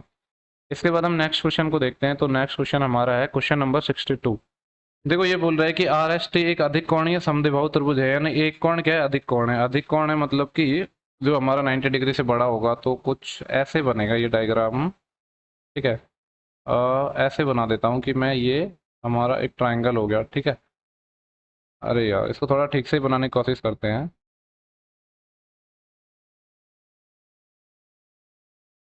अरे हद हो गई। इसको बना लेते हैं कि ये मान लो कि ये हमारा एक अधिकोण त्रिभुज है, जो आर एस टी है, एक अधिकोणीय समद्विबाहु त्रिभुज है, जिसमें एम, जो मीजर, देखो ये एम आर लिखा है, इसका मतलब है मीजर, यानी माप है एंगल आर की, वो 16 है। यानी आर ये वाला तो होगा नहीं, तो फिर आर हम इसको मान लेते हैं और एस इसको मान लेते हैं। देखो अभी यहाँ पे देखेंगे कि कौन सा एंगल अधिक कोण है, अभी नहीं पता है हमें, लेकिन ये वाला तो नहीं होगा। तो आर की जो माप है वो तो 16 डिग्री है, और यहाँ पे कहा गया है कि मेजर ऑफ टी आर, जो टी आर की लेंथ है, टी आर मान लो, इसको मैं टी मान लूँ, और टी आर की जो लेंथ है वो ज़्यादा है एस टी की लेंथ से, तो इसको एस मानना पड़ेगा एस टी की लेंथ से। तो बिल्कुल ये ज़्यादा हो जाएगी अगर ऐसे मानते हैं हम। तो हमसे एस का मेजर पूछ रहा है, यानी ये देखो हमारा हो गया। तो हमसे एस पूछ रहा है कि एस क्या होगा। और देखो यहाँ पे क्वेश्चन में क्या दिया था कि आर एस टी एक अधिक कोणीय समद्विबाहु त्रिभुज है। समद्विबाहु त्रिभुज है मतलब दो साइड क्या होंगे, इसकी सेम होंगी। और यहाँ पे ये भी कहा है कि जो टी आर की लेंथ है, यानी टी आर की लेंथ मतलब ये वाली जो लेंथ है, दिस लेंथ, ये बड़ी है किससे, एस टी की लेंथ से, तो ये बराबर तो हो नहीं सकती। तो बराबर साइड कौन सी होंगी, फिर ये वाली और ये वाली साइड हो जाएंगी हमारी बराबर साइड। तो आपको पता है कि जब दो साइड बराबर है, तो इस वाले भुजा के सामने ये वाला एंगल और इस वाली भुजा के सामने ये वाला एंगल इक्वल होगा। जब ये 16 है तो ये 16 होगा, तो 32 हो गया। तो ये वाला एंगल निकालना है, तो 180 में से अगर हम 32 घटाएंगे तो हमारा आंसर आ जाएगा, 180 में से 30 घटाते हैं तो 150 आएगा, लेकिन दो और घटाने हैं तो 148 आएगा। हाँ, जो कि ऑप्शन नंबर हमारा क्या है, फर्स्ट हो जाएगा। इसके बाद देखते हैं नेक्स्ट क्वेश्चन क्या है। बोल रहा है कि ये क्या है, 12 से कितना अधिक है। देखो बेसिकली इनमें दोनों में डिफरेंस पूछा है कि कितना अधिक है, तो पहले इसको सॉल्व करते हैं। ये है 12 बटे, ये 13 बटे 14, इस 14 ऊपर चले जाएगा यहाँ पे, और कुछ कटेगा पिटेगा नहीं, तो ये तो आ गया पहला। दूसरे की बात करूँ तो ये है 12 बटे 13, और यहाँ पे 14, ये 14 आ जाएगा। बोल रहा है कि कितना अधिक है, तो इसको हमें देखना है कि कौन सा अधिक है। तो हम इनका डिफरेंस ले लेते हैं। ठीक है, तो डिफरेंस लेंगे हम, तो यहाँ पे आ जाएगा माइनस, और एलसीएम लेंगे हम, तो 13 और 14, इतना हमारा एलसीएम आ जाएगा। तो 13 और 14 जब एलसीएम आ गया, इससे 13 से 13 कट जाएगा, तो ये 14 से गुणा होगा, तो ये कितना हो जाएगा, 12 गुणा 14 गुणा 14, माइनस यहाँ पे 13 और 14 तो पूरा एलसीएम में है ही, तो सिर्फ 12 आएगा यहाँ पे। अब इसको हमें सिंप्लीफाई करना है, तो ऊपर से मैं 12 कॉमन ले लेता हूँ। जब 12 कॉमन ले लूंगा तो 14 गुणा 14 आएगा, और 14 का स्क्वायर कितना होता है हमारा, 196, माइनस यहाँ पे 12 कॉमन ले लिया तो 1 बचेगा, यानी ये 195 बच जाएगा। तो इसको मैं यहाँ से हटा देता हूँ, ये बच जाएगा 195। ठीक है, और डिवाइड में कितना है, 13 गुणा 14। तो ये कुछ कट पिट तो रहा नहीं है, तो इसको हम, नहीं अभी देखो 2 से तो कट ही जाएगा ना, ये 2 से 7 टाइम, और 2 से ये 6 टाइम, और 13 एकम 13 से भी कट जाएगा, ये 13 एकम 13 बचे 6, 13 पंजो 65, यानी 90 बटे 7 आ गया ये। तो ये कितना आ जाएगा, 12 से 84, 12 टाइम तो एक चले जाएगा, और 6 और बच जाएगा, 12 सही 6 बटे 7, जो कि ऑप्शन नंबर है हमारा फर्स्ट। देखो क्वेश्चन आसान था, लेकिन हो सकता है काफ़ी लोग तो इसमें भी कंफ्यूज हो गए हो। इसके बाद नेक्स्ट क्वेश्चन को देखते हैं कि जो हमारा नेक्स्ट क्वेश्चन है वो है कहा गया। ओके, क्वेश्चन नंबर 72 है, ये हमारा नेक्स्ट क्वेश्चन है, जिसमें हमसे बोल रहा है कि पी और क्यू हैं, वो मिलकर एक कार्य को 20 दिन में करते हैं। और देखो, पी और क्यू मिलकर काम को करते हैं 20 डेज में, और क्यू और आर मिलकर करते हैं 30 डेज में। आगे कहा गया है पी और आर मिलकर 30 दिन में करते हैं। पी और आर का भी गिवन है 30 डेज में करते हैं, तो ये 30 डेज हो गया। एलसीएम 30-20 का कितना आ जाएगा? 60 ही आ जाएगा। 20 या 60, 30 दूनी 60, 30 दूनी 60। आगे देख लेते हैं कि क्या पूछ रहा है। बोल रहा है कि अकेले पी द्वारा और अकेले आर द्वारा उस कार्य को करने में लगने वाले दिनों की संख्या कितनी है। ओके, देखो यहाँ पे मैं अगर तीनों को जोड़ू तो इफिशियंसी डबल आ जाएगी ना। पी भी 2 बार आ जाएगा, क्यू भी 2 बार, आर भी 2 बार, तो twice of P plus Q plus R. इनकी मैं इफिशियंसी का सम कर रहा हूँ, कार्य क्षमता का। तो 3 और 2 5, और 5 और 2 7, 7 आ गया। तो यहाँ से P plus Q plus R हम निकालना चाहें तो कितना आ जाएगा? 7/2। 7/2 का मतलब है 3.5। तो हमसे पूछ रहा है कि पी अकेला कितने दिन में करेगा। देखो यहाँ पे क्यू प्लस आर है, इनकी इफिशियंसी कितनी है? 2 है। क्यू प्लस आर की इफिशियंसी 2 है, इसका मतलब है पी की इफिशियंसी 1.5 रही होगी। तो पी को टाइम कितना लगा होगा? टोटल काम 60 था, 1.5 की इफिशियंसी से 40 दिन लगे ले लेगा पी। और दूसरा किसके बारे में निकालना है? आर के बारे में। तो जब आर के बारे में निकालना है तो देखो यहाँ पे हम पी और क्यू को देखेंगे। पी और क्यू की इफिशियंसी कितनी है? 3 है। जब ये 3 है, टोटल 3.5 है, इसका मतलब है आर की इफिशियंसी कितनी होगी? 0.5, हाफ। तो आर टाइम कितना लेगा? अगर आर का टाइम निकालेंगे तो 60/0.5, 0.5 मतलब 1/2, 2 ऊपर चले जाएगा तो 120 दिन लेगा ये। तो हमसे यही पूछा है कि पी और आर कितना टाइम लेंगे, तो पी लेगा 40, इसका रेशियो पूछा है आर से जो कि 120। तो ये कितना हो जाएगा? 1:3। यही पूछा था, जो कि ऑप्शन नंबर 4 हो जाएगा। ठीक है, इसके बाद नेक्स्ट क्वेश्चन को देखते हैं हम। अ, हमारा जो नेक्स्ट क्वेश्चन है वो है क्वेश्चन नंबर 78। ये बोल रहा है कि दो संख्याएं हैं जिनका लघुत्तम समापवर्तक यानी कि जो एलसीएम है वो गिवन है 252, और उनका महत्तम समापवर्तक मतलब एचसीएफ वो गिवन है 14। बोल रहा है यदि उनमें से एक संख्या 28 है तो दूसरी संख्या 28 से कितने प्रतिशत अधिक है। देखो यहाँ पे चीजें ना कैसे पूछी गई हैं, दूसरा नंबर नहीं पूछा गया, पूछा गया 28 से कितना अधिक है। तो है क्वेश्चन आसान, लेकिन क्वेश्चन को बस लेंदी बना दिया है। तो आपको पता ही है कि जब हमारे नंबर जो अगर एचसीएफ हमारा 14 है तो नंबर किस फॉर्म में होते हैं? 14x और 14y की फॉर्म में होते हैं। अब जिसमें से एक नंबर तो 28 ही दिया है, तो एक को तो हम 28 ही मान लेंगे, और दूसरा नंबर हमारा 14x हो गया। तो अब हम क्या निकालेंगे? अगर मैं इनके एलसीएम बात करूँ 28 और 14x की, तो एलसीएम कितना आएगा? 28x आएगा, जो बराबर होगा, एलसीएम हमें गिवन है 252। तो यहाँ से x की वैल्यू निकल जाएगी, कितनी आएगी? काट लेते हैं, पहले 7 से काट लेते हैं। 7 चौके 28 और 7 तिया 21, बचे 4, 7 6 42, और 4 नाम 36, यानी x है वो 9 निकल के आ गया। यानी देखो एक जो नंबर है वो तो हमारा आ गया 14 × 9, और दूसरा नंबर था वो था 28। पूछा क्या है? तो दूसरी संख्या 28 से कितना अधिक है। तो अधिक जब भी निकालना हो ना, परसेंटेज में चीजें निकालनी है, तो मैं इनका रेशियो ले रहा हूँ, जिससे चीजें हमारी आसान हो जाएंगी। 14 से ये 2 टाइम कट जाएगा, तो 9:2 है। तो हमसे यही पूछा था कि जो दूसरी संख्या है वो 28 से कितना अधिक है, यानी 28 2 वाली यूनिट थी, तो ये 2 से कितना अधिक है? 7 अधिक है। और निकालने किसने है? 2 से अधिक, तो 7/2, और परसेंटेज के लिए 100 से गुणा, तो ये हो जाएगा 350%, 350% हो जाएगा, जो कि ऑप्शन नंबर 3 है। जिन लोगों को ऐसे समझ नहीं आता वो फिर बड़ा तरीका अपना लो, 14 × 9 कर लो और ये 28 कर लो, दोनों का डिफरेंस ले लो और देख लो कि कितना अधिक है। लेकिन जब भी परसेंटेज में चीजें पूछी गई हो ना, तो उनका रेशियो लेके करो, तो चीजें हमारे लिए कहीं काफी हद तक आसान बन जाएंगी और हमारा टाइम भी सेव होगा। अब ये चीज आपको ऐसे तो है नहीं कि एक दिन में आ जाएंगे, अगर आप इस पैटर्न को फॉलो करोगे तो ही आपको आ पाएंगे। बोले कि एक समबाहु त्रिभुज है जिसकी ऊंचाई 12 है, तो त्रिभुज का परिमाप निकालना है। ठीक है, देखो वैसे तो आपको पता होगा कि जो समबाहु त्रिभुज होता है उसकी जो हाइट होती है वो क्या होता है? √3/2 टाइम ऑफ साइड ए। नहीं पता है फिर भी मैं बता देता हूँ। लेट्स से कि ये ए हमारी तीनों साइड है, और समबाहु त्रिभुज में ये हमारा परपेंडिकुलर हो गया, तो ये आधा ये बाइसेक्ट भी करता है, यानी ये a/2 होगा, ये a/2 होगा। पाइथागोरस लगानी है, ये वाली साइड हमें निकालनी है, इसको मैं यहाँ निकाल रहा हूँ। कर्ण का स्क्वायर a² माइनस ये बेस का स्क्वायर a²/4, तो 4a² माइनस 3a², तो 3a²/4 है, 3 का तो √3 हो जाएगा, a² का a और 4 का 2, तो ये हमारी हाइट आती है, जो मैंने आपको ऑलरेडी बताई थी कि इतनी होती है। कुछ बोल रहा है कि हाइट है, ये गिवन है 12 है, तो इसका परिमाप निकालना है। तो यहाँ से तो पहले साइड निकल जाएगी, 2 से इधर गुणा हो जाएगा ये। और देखो 12 को मैं ऐसे लिख दूँ, 4 × √3 कुछ फर्क तो पड़ेगा नहीं उससे, और ये 2 इधर मल्टीप्लाई में चले जाएगा, और ये √3 इधर डिवाइड में आ जाएगा, तो √3 से √3 चले जाएगा। तो जो समबाहु त्रिभुज है, जो इक्विलेटरल ट्रायंगल है, उसकी साइड कितनी आ गई? 4 दूनी 8 √3। जब इसकी साइड आ गई तो इसका जो परिमाप है, पेरीमीटर तो आ ही जाएगा, पेरीमीटर 3 गुना हो जाएगा, क्योंकि 3 साइड होती हैं, तो 8 3 24। 24√3 हो जाएगा, जो कि ऑप्शन नंबर है हमारा 2। इसके बाद देखते हैं कि जो नेक्स्ट क्वेश्चन है वो हमारा क्या है। नेक्स्ट क्वेश्चन है हमारा, क्वेश्चन नंबर है 85। ये बोल रहा है यदि ए है वो किसी काम को 8 दिन में पूरा कर सकता है। ए के बारे में कहा गया है 8 दिन में पूरा कर सकता है। बी उसी काम को 10 दिन में पूरा कर सकता है, बी 10 दिन में कर सकता है। और सी है वो उसी काम को 20 दिनों में पूरा कर सकता है। सी के बारे में कहा गया है ये 20 दिनों में पूरा कर सकते हैं। तो एलसीएम कितना आएगा, 20 10 का तो 20 आएगा, लेकिन 20 60 का कितना आएगा, 40 40 आ जाएगा। तो ये आ जाएगा 8 5 40, 10 चौक 40 और 20 दूनी 40। बोल रहा है तो ए बी और सी एक साथ मिलकर उसी कार्य को कितने दिनों में पूरा करेंगे। तो 40 बटे तीनों की इफिशियंसी कार्य क्षमता 5 और 4 9, 9 और 2 11, 40 बटे 11, 11 33 बच जाएंगे 7। तो आ जाएगा 37/11, जो कि है ऑप्शन नंबर हमारा 2। इसके बाद देखते हैं कि जो हमारा नेक्स्ट क्वेश्चन है ये वापस एक सिंप्लीफिकेशन का क्वेश्चन आ गया। तो इस क्वेश्चन में आई थिंक जहां तक मेरे को याद है कि ये जो तीसरा क्वेश्चन आ रहा है सिंप्लीफिकेशन का, ठीक है, तो इसमें सिंप्लीफिकेशन काफ़ी अच्छा खासा पूछा गया है और इतना आसान भी नहीं पूछा गया है। इसको सॉल्व कर लेते हैं, वही हमारा बोर्ड मास से सॉल्व करते हैं। तो ये कितना हो जाएगा, चार देखो 3 3 9, 120 और 3 129 और 2 131/3 आ जाएगा ये वाले टर्म। इसको डिवाइड करना है, अब इस ब्रैकेट को सॉल्व करेंगे हम।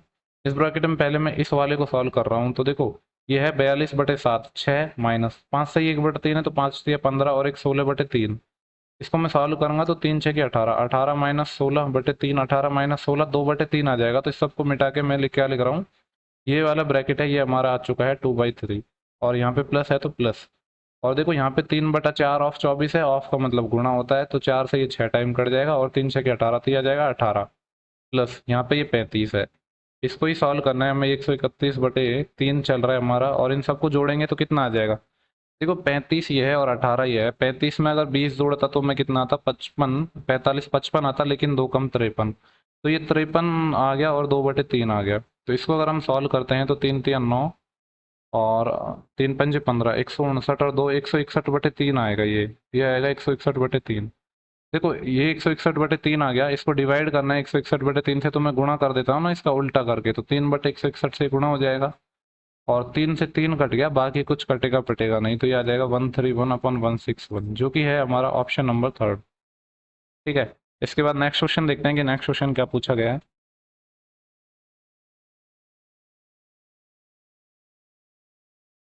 इसके बाद हमारा क्वेश्चन नंबर 91 है। बोल रहा है कि एक परीक्षा में सुनीता के प्राप्तांक हैं अनीता के प्राप्तांकों के 90% के बराबर है। सुनीता को जितने मिले हैं वो अनीता के 90% के बराबर है, यानी 9/10 के बराबर है। तो सुनीता और अनीता के जो प्राप्तांक है उनका रेशियो आ गया 9:10।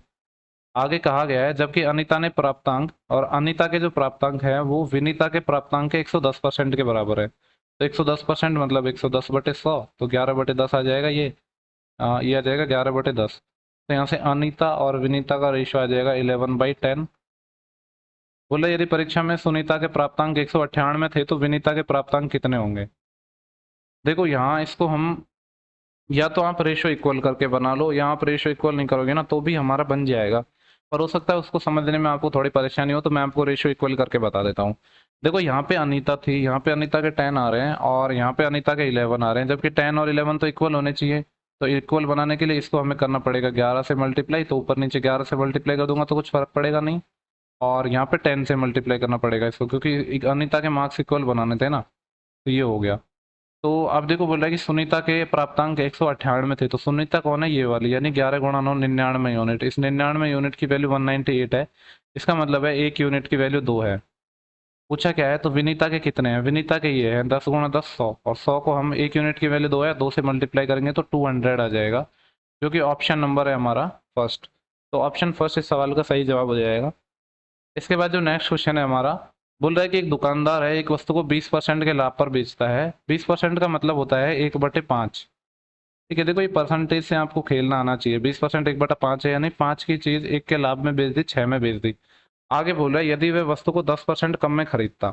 देखो अब यहाँ पे हमें 10% इसका कम लेना है, तो इसको आसान बनाने के लिए मैं इसको 5 और 6 था ना, इसको मैं क्या कर रहा हूँ, मल्टीप्लाई कर रहा हूँ, मतलब 10 से मल्टी दो एक एक जीरो चिपका दे तो कुछ फर्क तो पड़ेगा नहीं। जीरो इसलिए चिपकाया क्योंकि कैलकुलेशन आसान हो जाए। बोल रहे वस्तु को 10% कम में खरीदता, यानी पहले 50 में खरीदा था, 50 का 10% 5 होता है, 5 कम में खरीदता यानी 45 यूनिट में खरीदता, और पिछले जो विक्रय मूल्य है एसपी है उससे 48 रुपये ज़्यादा में बेचता तो उसे 40% का लाभ होता। 40% मतलब 2/5। यानी दूसरे केस में जो सीपी और एसपी का रेशियो है वो 5:7 आ रहा है, और यहाँ पे जबकि 45 था, यानी 5 का 45 यानी कितना है 9 गुना, तो इसका भी 9 गुना हो जाएगा, 7 का 9 गुना यानी 63, यानी एसपी इस केस में 63 है। तो हमसे बोला था कि 60 की चीज हमने 63 में बेची है ना, यानी 3 यूनिट एक्स्ट्रा में बेची है, और क्वेश्चन के अकॉर्डिंग जो 3 यूनिट की वैल्यू है वो 18 रुपये थी। तो यहाँ से जो 1 यूनिट है वो कितना आ गया हमारा, 6 रुपये आ गया। 1 यूनिट की वैल्यू 6। पूछा है वस्तु का मूल क्रय मूल्य, वास्तविक क्रय मूल्य कितना था 50, तो 50 की वैल्यू निकालेंगे तो 50 से मल्टीप्लाई कर देंगे तो कितना आ जाएगा 300। तो 300 इस सवाल का सही जवाब हो जाएगा। देखो हो सकता है ये जो मैंने यहाँ पे किया ना ये समझने में लोगों किसी को प्रॉब्लम हुई हो। यहाँ पे मैं पहले कहा था कि 10% कम में खरीदा था, यानी 50 का 10% कम 45 में खरीदता तो लाभ हो रहा था 40%। 40% मतलब होता है 2/5, तो 5 से 7 हो रहा था। जबकि यहाँ पे जो ये सेकंड केस, तो ये दोनों सेकंड केस तो है, तो इनको मैंने इक्वल बनाया, तो इसको 9 से गुणा करूंगा तभी तो ये 45 बन पाएगा। तो इसको 9 से गुणा किया तो ये 45 हो गया, 63 हो गया। अब यहाँ पे बोला था कि जो पिछले जो विक्रय मूल्य है उसे 18 अधिक में बेचता, जबकि क्वेश्चन के अकॉर्डिंग 60 से 63 में बेच रहे हैं, 3 यूनिट एक्स्ट्रा में बेच रहे हैं। ठीक है, तो अब आपको क्वेश्चन समझ आएगा अगर किसी को डाउट भी होगा तो। इसके बाद नेक्स्ट क्वेश्चन है, और देखो ये सिंप्लीफिकेशन का चौथा क्वेश्चन है हमारा एक ही शिफ्ट में, तो इसमें भर भर के सिंप्लीफिकेशन पूछा गया है। इसको सॉल्व कर लेते हैं। तो देखो ये क्या होगा, इसका मैं पॉइंट हटा दूंगा तो ये 125/10 आ जाएगा, ये हमारा 8 है ही, और ये है 144, इसका मैं पॉइंट हटा दूंगा तो क्या आएगा यहाँ पे 2 जीरो और आ जाएंगे, है ना। ये हो गया ना। अब देखो इसको हमें सॉल्व करना है, तो आपको पता होगा कि 125 को जब 8 से मल्टीप्लाई करते हैं तो 1000 आते हैं, और ये 144 चल ही रहे हैं, और नीचे कितने हो गए 1 2 3 जीरो हो गए, इसका हमें लेना है स्क्वायर रूट। तो यहाँ पे क्या होगा, इस 3 जीरो से 3 जीरो कट जाएंगे तो सिर्फ 144 बचेगा, जिसका हो जाएगा 12। तो 12 इस सवाल का सही जवाब हो जाएगा। देखो जो नेक्स्ट जो क्वेश्चन है ना ये अच्छा क्वेश्चन है, और इसको मैं आपको थोड़ा डिटेल में और बेसिक से बताऊंगा। यहाँ पे बोल रहा है कि ये जो आंकड़े हैं इनकी माध्यिका एक्स है, और आगे बोल रहा है यदि जो हमारा डेटा है इसमें 26 और 41 को रिप्लेस कर दिया जाए 59 और 75 से, तो जो फिर आंकड़ों की माध्यिका y हो जाती है, तो 3x - 2y पूछ रहा है। तो देखो सबसे पहले इनको हम असेंडिंग ऑर्डर में लिखेंगे, और फिर हम मीडियन निकालेंगे। जनरली मैं तो इसको ऐसे करता कि मैं इसको असेंडिंग ऑर्डर में नहीं जमाता, ऐसे ही मैं देख लेता कि कौन सी टर्म आएगी। लेकिन मुझे पता है कि अगर मैं इसको आपको ऐसे नहीं समझाऊंगा ना तो आपको इसमें पक्का प्रॉब्लम होगी, तो मैं इसको असेंडिंग ऑर्डर में लिख रहा हूँ। तो देखो सबसे पहले सबसे छोटी टर्म हमें ढूंढनी है इसमें, तो वो है 9, ये 9 हो जाएगी। 9 के बाद जो मेरे को नज़र आ रहा है वो क्या है 16, कोई बीच में आएगी तो उसको हम लिख लेंगे बाद में, ये 16 है। 16 के बाद देखो इसको थोड़ा इधर से लिखते हैं जिससे हमारे पास स्पेस बच जाए। 9 के बाद 16, 16 के बाद जो मेरे को नज़र आ रहा है वो क्या है 21 है यहाँ पे, और कोई बीच में भूल जाएगी तो भूल जाएंगे तो उसको हम देख लेंगे। 21 के बाद क्या है हमारा 26 नज़र आ रहा है यहाँ पे, 26 से पहले तो कुछ नज़र आ नहीं रहा है तो ये 26 हो जाएगा।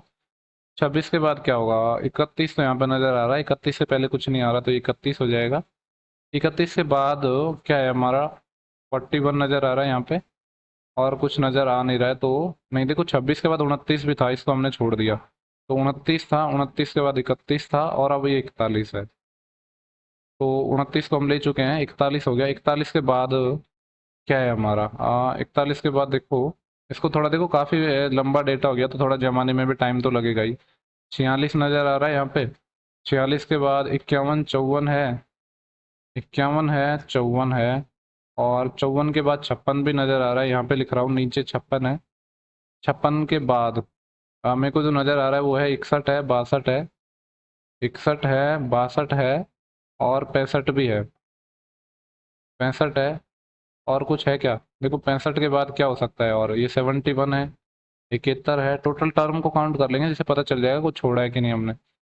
देखो और क्या बच गया, 71 के बाद 73 भी है, ये 73 है हमारा, और ये यहाँ भी नहीं आ पा रहा है। 73 के बाद एक यहाँ पर 78 नज़र आ रहा है, और 78 के बाद और क्या टर्म है 86, 86 है, और 89 है। ठीक है, और 89 और यहाँ पे 91 भी है, तो ये सारी टर्म हो गई हमारी। तो देखता हूँ मैं कि टोटल टर्म कितनी थी, 1 2 3 4 5 6 7 8 9 10 11 12 13 14 15 16 17 18 19 20 टर्म थी, और ये कितनी है 1 2 3 4 5 6 7 8 9 10 11 12 13 14 15 16 17 18 19 20 20 हो गई। इसका मतलब कोई भी टर्म हमने छोड़ी नहीं है। देखो टोटल जब 20 टर्म है इसका मतलब है 9 टर्म एक साइड छोड़ेंगे, क्योंकि जो मीडियन क्या होता है, मिड टर्म होती है, यानी 18 टर्म होगी, ये बीच की 2 टर्म मीडियन होंगे, यानी जो 10वीं टर्म है और 11वीं टर्म है ये हमारी मीडियन होगी। तो 10वीं और 11वीं को निकाल लेते हैं, पहली, दूसरी, तीसरी, चौथी, पांचवी, छठी, सातवीं, आठवीं, नौवीं, 10वीं। 10वीं है 54 और 11वीं है 56। 54, 56 और इसका एवरेज निकालना है 2 से। ये तो हमारा एक्स था पहले केस में मीडियन, तो ये कितना आ जाएगा 100, 110, 110 का आधा 55, तो एक्स तो हमारा 55 निकल के आ गया है। ठीक है, अब देखो आगे भी हमसे दिया है, सिर्फ इतना ही नहीं पूछा है, क्वेश्चन को थोड़ा और कॉम्प्लिकेटेड बनाया गया है, तो उसको भी देख लेते हैं। बोल रहा है कि यदि 26 को मैं 41 से रिप्लेस कर दूं, 26 की जगह मैं क्या रख दूं, 41 रख दूं। ठीक है, दूसरा कलर लेता हूँ, इससे शायद विजिबल नहीं होगा। 26 को 41 से रिप्लेस कर दूं, और दूसरा क्या बोल रहा है, नहीं सॉरी, 26 को रिप्लेस कर रहे हैं 59 से, और 41 को रिप्लेस कर रहे हैं हम 75 से। तो हमारा मीडियन पे क्या फर्क पड़ेगा, देखो 26 की जगह मैं जब 59 रख दूंगा यहाँ पे, ये 26 की जगह जब मैं यहाँ पे 59 रख दूंगा, तो 59 की जगह 26 रखूंगा, नहीं देखो, नहीं सॉरी, 26 की जगह 59 आ गया, यानी ये यहाँ से कट जाएगा और 59 आएगा। 59 आएगा तो फिर इनके बीच में आ जाएगा ना 59, तो यहाँ पे आ पाएगा।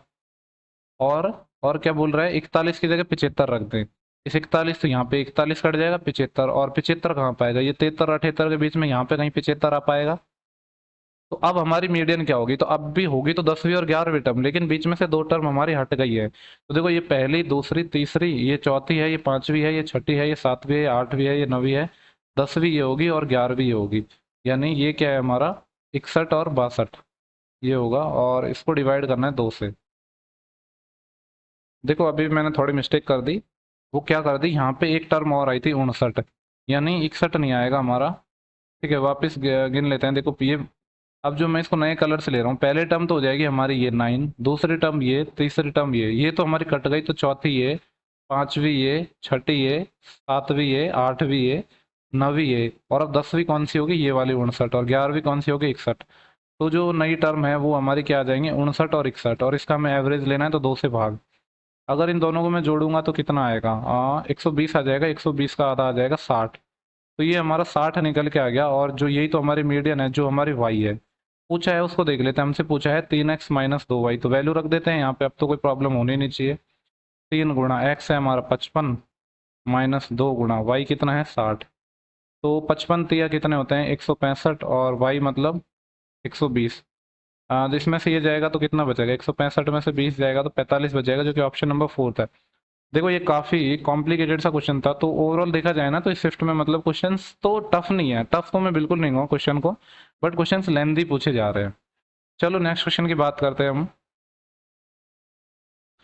हमारा जो नेक्स्ट क्वेश्चन है वो है क्वेश्चन नंबर 103, इसको हम डिस्कस करेंगे। देखो नेक्स्ट क्वेश्चन है हमारा, ये वाला पैटर्न ना हर शिफ्ट में पूछा गया है।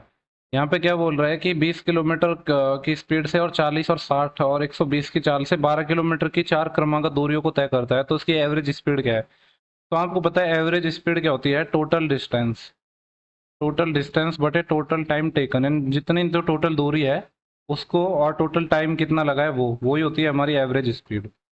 तो टोटल डिस्टेंस तो यहाँ तक कितनी हो जाएगी, 12 किलोमीटर एक साइड की है, मतलब एक की 12 हो जाएगी, तो ये कितने हैं, 1 2 3 4 की है ना, तो 12 × 4 हो जाएगा। और टाइम कितना लगेगा, टाइम आपको पता है टाइम होता है डिस्टेंस अपॉन स्पीड, यानी पहले वाले केस में टाइम लगेगा 12/20, और दूसरे वाले में लगेगा कितना 12/40, देन उसके बाद लगेगा 12/तीसरी जो स्पीड है वो है 60, और चौथे केस में लगेगा हमारा 12/120। तो इसको सिंप्लीफाई करेंगे तो हमारी एवरेज स्पीड निकल के आ जाएगी, तो इसको थोड़ा सिंप्लीफाई कर लेते हैं। तो ऊपर तो 12 चौके 48 ही आ जाएगा हमारा, नीचे देखते हैं क्या बनेगा ये। तो देखो पहले इसको थोड़ा हम सॉल्व करते हैं।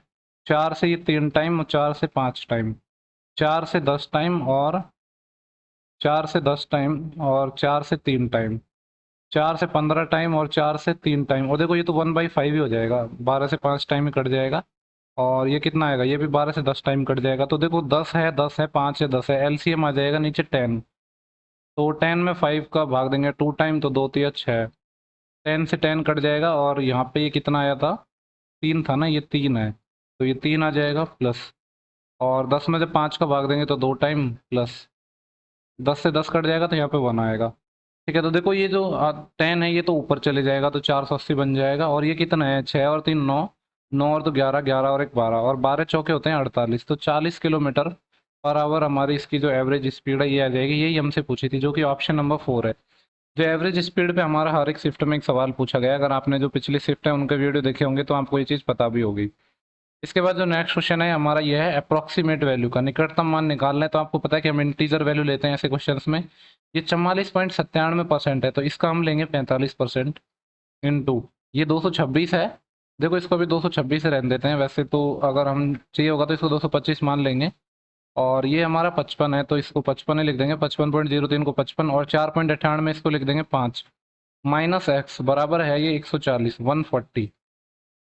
तो यहाँ से देखो 45% आपको पता है कितना होता है, 9/20 होता है हमारा, 45% होता है 9/20। तो मैं 226 को 225 मान रहा हूँ कैलकुलेशन आसान करने के लिए, क्योंकि वैल्यू भी तो हमें अप्रोक्सीमेट ही निकालनी है। और 45% 9/20 होता है, तो इसको यहाँ से हटा के मैं क्या लिख रहा हूँ, अलग जो लाइन है उसमें लिख देता हूँ 9/20। इसको मैंने माना था 225, प्लस ये कितना हो जाएगा, 5 5 25, 80 लाए 2, 5 5 25 और 2 27, माइनस एक्स बराबर है 140। यहाँ से हमें एक्स निकालना है, इसको दूसरी साइड ले आएंगे और इसको इधर ले आएंगे। तो देखो ये 275 है, और जब ये इधर आएगा तो ये हो जाएगा माइनस का 140। और इसको और देख लेते हैं, इसको सॉल्व करेंगे 5 से 4 टाइम, और 5 के 20, बचे 2, और 25 55 25। तो देखो अभी भी 45 गुणा 9/4 आ रहा है, तो इसको मल्टीप्लाई कर लेते हैं पहले। 9 पंजे 45, सिलाई 4, 9 चौको 36 और 4 40, 405/4 है ये। और देखो ऑप्शंस में काफ़ी गैप है, तो मैं इसको 400 भी मान लूंगा तो भी कोई प्रॉब्लम होगी नहीं, बट इसको हम 405 ही मान लेते हैं। अप्रोक्स कितना आएगा ये, देखो ये आएगा अप्रोक्स 101 पॉइंट समथिंग आएगा, तो 101 मान लेते हैं, प्लस का 275 है, और माइनस का 140 है, बराबर एक्स है। आंसर देखो ये थोड़ा अप्रोक्स में आएगा, मतलब क्योंकि हमने थोड़ा एग्जैक्ट डेटा नहीं लिया है। तो 1 और 5 6, 6 माइनस 0 6, और 7 7 माइनस 4 3, और 1 2 3, 3 माइनस 1 2 2, और 236 आ रहा है, तो अप्रोक्स में 237 आ जाएगा। ठीक है, तो ये अप्रोक्सीमेशन का क्वेश्चन हो गया। इसके बाद हम देखेंगे जो नेक्स्ट क्वेश्चन है वो है हमारा सीआई का क्वेश्चन है। बोल रहे ब्याज की गणना वार्षिक चक्रवृद्धि आधार पर करने पर कितने रुपए है, जो कि जो राशि है 20% वार्षिक दर से 3 वर्ष 3 माह में प्राप्त चक्रवृद्धि ब्याज कितना होगा। देखो 3 ईयर और 3 मंथ का पूछा है हमसे, तो 20% रेट है, तो हम इसमें लगाएंगे ट्री मेथड। कौन सा मेथड लगाएंगे, हम ट्री मेथड लगाएंगे। ट्री मेथड मैंने आपको पहले भी बताया है। वैसे तो देखो और भी तरीके लगा सकते हैं, अगर मैं इसमें आपको क्या लगा के दिखाऊं, सिर्फ हमसे चक्रवृद्धि ब्याज पूछा है ना। ट्री मेथड भी लगा सकते हैं, मैं आपको रेशियो मेथड भी लगा के बता सकता हूँ। और देखो काफ़ी सारे मेथड हो सकते हैं, 4 5 मेथड हो जाते हैं इसके। अगर मैं रेशियो मेथड की बात करूँ तो 20% रेट है, तो पहले साल में तो क्या होगा, 20% ही हो, 20% होता है हमारा 1/5, यानी 5 पे 1 ब्याज, तो 5 से 6 आ जाएगा। दूसरे साल में भी 5 से 6 आ जाएगा, तीसरे साल में भी 5 से 6 आ जाएगा, लेकिन चौथे साल में यहाँ पे कहानी हमारी बदल जाएगी, क्योंकि चौथे साल में सिर्फ 3 माह है, तो इसकी 3 माह की रेट निकालनी पड़ेगी। देखो 12 महीने की जो हमें रेट गिवन है वो क्वेश्चन में 20% दी है। अगर 3 मंथ की पूछी है तो कि 3 मंथ की कैसे निकलेंगे, 4 का भाग दे देंगे तो 3 मंथ की रेट आ जाएगी, तो 4 का भाग देंगे तो रेट आ गई 5%। 3 महीने की रेट निकाल ली हमने 5%, और 5% पता है आपको कितना होता है, 1/20, तो 20 पे 1 ब्याज, यानी प्रिंसिपल से अमाउंट कितना हो जाएगा, 20 से 21। ये हमारा रेशियो आ गया। ठीक है, ये जो पहला है ये हमारा प्रिंसिपल है, दूसरा है अमाउंट है, हमसे यहाँ से ब्याज पूछा है, इसको हम सॉल्व करेंगे। कुछ कट रहा है तो काट लेंगे, नहीं तो सॉल्व कर लेंगे। देखो ये लास्ट में 20 है, तो 2 से कट जाएगा ये 3 टाइम, और 2 से ये 10 टाइम, वापस ये 2 से 3 टाइम। जो काटते हैं ना रेशियो वो ऐसे क्रॉस में करते हैं, यानी जो लेफ्ट साइड के राइट साइड से कटते हैं। 2 से ये 3 टाइम, और 2 से ये 5 टाइम, और तो कुछ कट पिट नहीं रहा है, तो अब इसको मल्टीप्लाई कर लेते हैं, तो कितना आएगा ये। देखो ये निकल के आएगा 5 गुणा 5 25, 25 पंजे 125, और 125 गुणा 5 ये तो 625 आ गया। ये तो हमारा है प्रिंसिपल। रेशियो अमाउंट कितना आ जाएगा, 3 गुणा 3 9, और 9 गुणा 6 54, और नीचे 21, 54 गुणा 21 आ जाएगा। तो 21 से मल्टीप्लाई कर लेते हैं, 21 चौके 84, अस्सी लाई 8, 21 पंजे 105, 105 और 8 113, 1134। ये हमारा प्रिंसिपल है जिसकी वैल्यू हमें गिवन है। एक के बाद कितना जीरो है, 1 2 3 4 5, 5 जीरो है, 1 2 3 4 5। और देखो ये हमारा प्रिंसिपल था, ये अमाउंट था, तो ब्याज कितना आएगा, इनका जितना गैप होगा वही हमारा ब्याज हो जाएगा। 14 में से 5 गया तो 9, और यहीं कसील आ जाएगी, 3 में से 3 गया 0, और 11 में से 6 गया 5, 509 यूनिट ब्याज आएगा। पहले 1 यूनिट की वैल्यू निकाल लेते हैं यहाँ से कितना आएगा। तो इसको काट लेते हैं, ये 25 से कटेगा 25 टाइम, और 25 से कट जाएगा 4 टाइम, और 3 जीरो आ जाएंगे, वापस 25 से कट जाएगा ये 25 से कम 25 15, 25 से 160 आ गया, तो इसका 160 गुना करना है, तो जीरो तो आ ही जाएगा। क्योंकि एक जीरो तो यहाँ पे आ ही जाएगा, और अब 16 से मल्टीप्लाई करना है। 16 नंबर होते हैं 144, लास्ट में 40 आएगा, एक ही ऑप्शन में 40 है। ऑप्शन टिक करके नेक्स्ट क्वेश्चन पे चले जाना था। यहाँ पे पूरा करके बता देता हूँ। 16 नंबर 144, और ये देखो यहाँ पे जीरो है तो एक चार और आ जाएगा, एक 80। 16 पंजे 80, 80 और एक 81, तो ये आ जाएगा 81 यहाँ पे। ठीक है, इसको मैं थोड़ा यहाँ पे गैप बना लेता हूँ। 81, 81 440, जो कि है ऑप्शन नंबर हमारा थर्ड। देखो और काफ़ी सारे तरीके थे कि मैं आपको और तरीका भी जैसे यहाँ पे बताऊँ, तो मैं एक स्लाइड ले लेता हूँ, मैं आपको इस पर और तरीके बता ही देता हूँ। देखो रेट हमारी 20% थी, तो पता है कि आपको 20% की कितनी साइकिलें बनेंगी हमारी। देखो 20%, 3 ईयर में तो हमारा 20% की साइकिल बन जाएंगी। और जो लास्ट 3 मंथ की है उसमें हमने अभी निकाली थी, कितना आ रहा था हमारा, 5% आ रहा था ना। तो 20 + 20 कितना होता है, जो हमारा फॉर्मूला है ना, A + B + AB/100, उस वाले को हम अप्लाई करेंगे।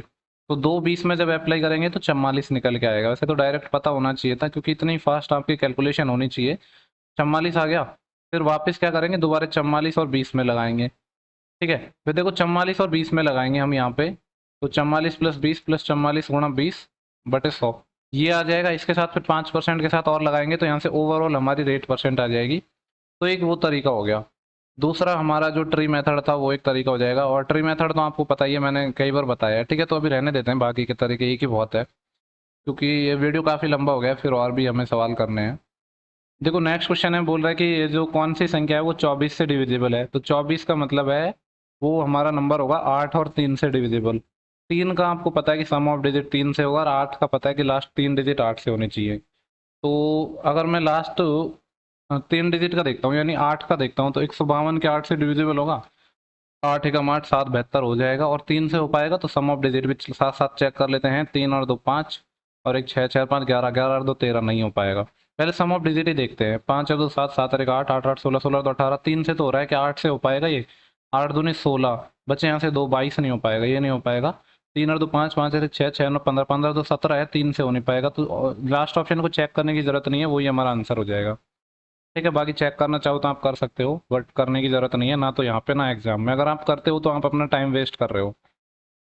नेक्स्ट क्वेश्चन है, बोल रहा है कि यदि ब्याज की गणना वार्षिक चक्रवृद्धि आधार पर कर रहे हैं हम, तो 15,600 रुपये की एक धनराशि है, 20% वार्षिक दर से 2/1/4 ईयर में प्राप्त चक्रवृद्धि ब्याज कितना होगा, निकटतम पूर्णांक में निकालना है। हमसे ब्याज पूछा है यहाँ पे। तो देखो अभी ऐसा क्वेश्चन हमने जो लास्ट अभी हमारा क्वेश्चन गया है, 2 क्वेश्चन पहले ही किया है। ठीक है, तो उसी मेथड से बता देता हूँ मैं इसको, और उसमें भी रेट 20% थी।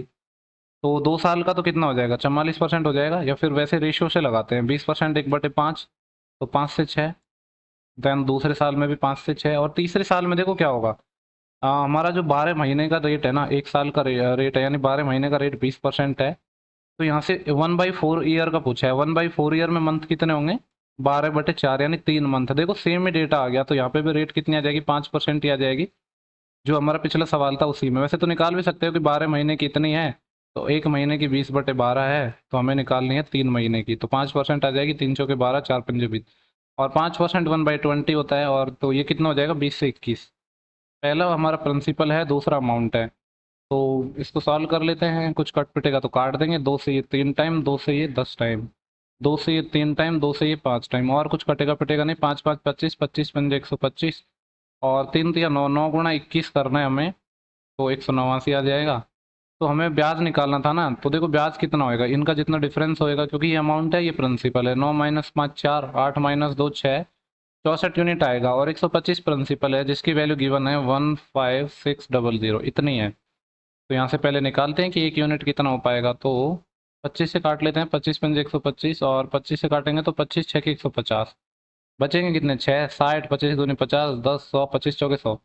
देखो अब 624/5 आ गया, तो 1 यूनिट की वैल्यू 624/5 आ गई, तो 64 के निकाल लिए, तो 624/5 ये हो जाएगा। इसको थोड़ा सॉल्व कर लेते हैं। 5 से काट लेते हैं पहले, 5 एकम 5, बचे कितने, 1 12, 5 दूनी 10, बचे 2 24, 5 चौके 20, और 4 40, 5 8 40, इतना आएगा। इसको हमें 64 से मल्टीप्लाई करना है, तो इसको मल्टीप्लाई कर लेते हैं 164 से, नहीं 164 से करना है ना, 124.8 को 64 से मल्टीप्लाई करना है, तो यहाँ पे कर लेते हैं। पहले देखो 4 से होगा हमारा मल्टीप्लाई, तो 4 चौके 16, सिलाई 1, 4 दूनी 8 और 1 9, 4 एकम 4, इंटू 6 से होगा तो 6 8 48, और सिलाई 4, 6 चौको 24, और 4 28। एक सेकेंड, हमने शुरू में ही गड़बड़ कर दी है।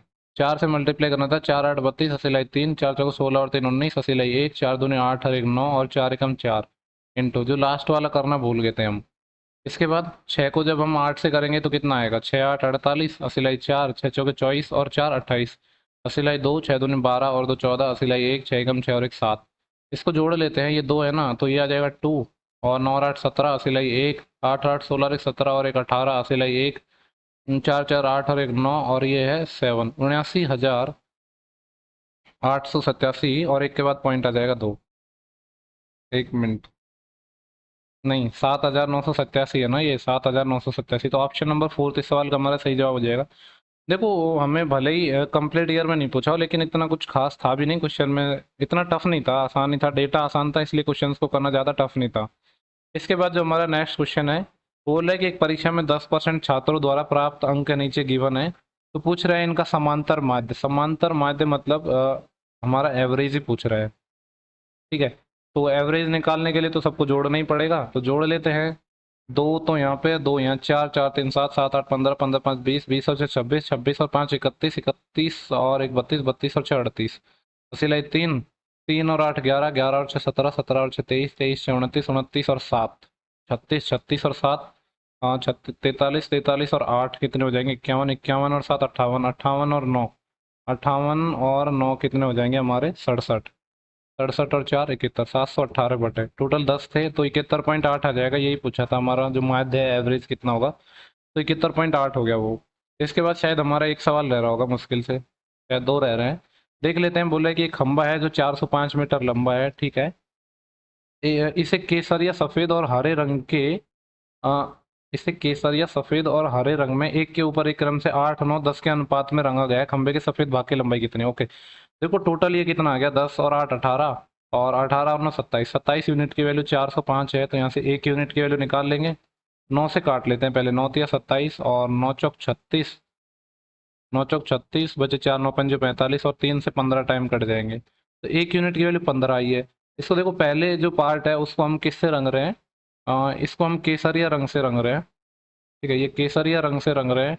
और जो इसका जो सेकंड पार्ट है इसको हम रंग रहे हैं वाइट रंग से, सफ़ेद रंग से। और जो थर्ड पार्ट है वो है हरा ग्रीन रंग से। ये जो थर्ड पार्ट हो गया इसका, ये वाला पार्ट, ये केसरिया था, इसको हम ग्रीन रंग से रंग रहे हैं। और जो यहाँ पे ये जो रेशो है इस तरीके से है, ये 8 रेशो है, ये 9 रेशो है, ये 10 रेशो है। पूछा है कि सफ़ेद भाग की लंबाई कितनी होगी, सफ़ेद भाग यानी 9 रेशो की वैल्यू पूछी है, तो 15 गुणा 9 कर देंगे तो 15 नंबर आ जाएगा 135, तो 135 इस सवाल का सही जवाब हो जाएगा, जो कि ऑप्शन नंबर हमारा थर्ड गिवन है। इसके बाद लास्ट क्वेश्चन हमारा डीआई का है। बोल रहे कि पिछले 5 वर्षों में एबीसी बैंक द्वारा दिए गए ऋण वितरण को हमें टेबल में दर्शाया है। ये ईयर है और ये रुपए हैं, करोड़ में पूछा है, उसको देख लेते हैं। बोल रहे कि किस वर्ष के दौरान पिछले वर्ष की तुलना में ऋण वितरण में हुई परसेंट वृद्धि मैक्सिमम थी, तो इसको हम बनाएंगे ऑप्शन से।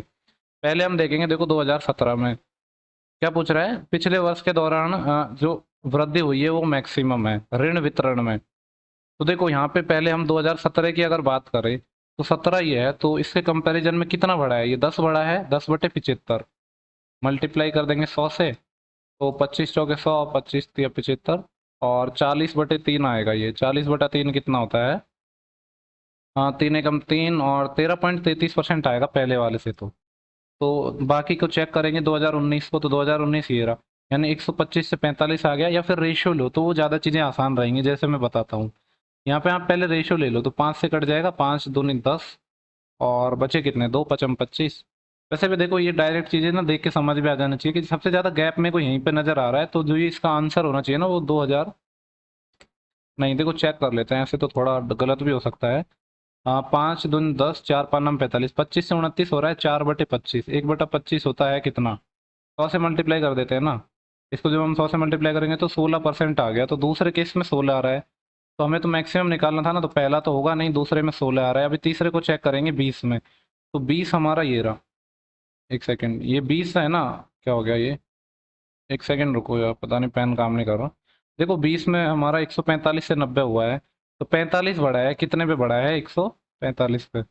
मल्टीप्लाई 100 करेंगे तो इसको 5 से काटेंगे 9 टाइम और 5 से काटेंगे 29 टाइम, तो बेसिकली ये 900 बटे 29 आएगा, ठीक है।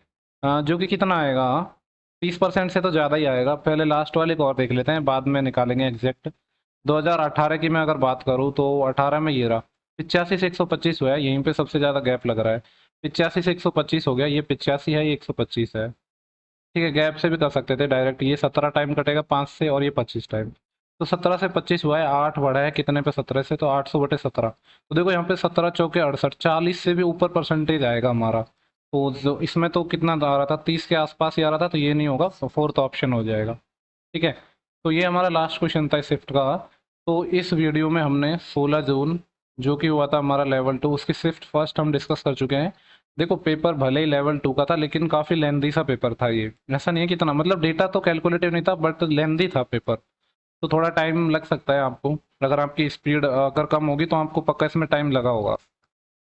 ठीक है, तो इसके बाद हम इसकी शिफ्ट 2 डिस्कस करेंगे, फिर शिफ्ट 3 डिस्कस करेंगे। देन इसके बाद एक हमारा 13 जून को और हुआ था लेवल 2, 2 शिफ्टों में, एक शिफ्ट 1 शिफ्ट 2, उनको भी डिस्कस कर लेंगे इनके बाद। और इससे पहले जो लेवल 5 है वो, उसकी टोटल 5 शिफ्ट थी, 2 दिन में हुआ था ये, एक तो 12 और 15 को, वो सभी हम कंप्लीट कर चुके हैं। ऐसे ही जो हमारा लेवल 3 है ये हुआ था 14 और 17 तारीख को, तो इसकी भी 5 शिफ्ट थी, वो हमने ऑलरेडी कंप्लीट कर लिया है। और लेवल 6 और 4 तो आपको पता है लास्ट मंथ ही हो गया था, मई में। तो उसका तो हमने तभी डिस्कस कर लिया था, मैथ और रीजनिंग दोनों सेक्शन। तो हमने लेवल 6 कर लिया है, 5 कर लिया है, 4 कर लिया है, 3 कर लिया है, अभी लास्ट लेवल चल रहा है हमारा लेवल 2। इसके बाद सारी जो लेवल्स हैं वो हमारी कंप्लीट हो जाएंगी।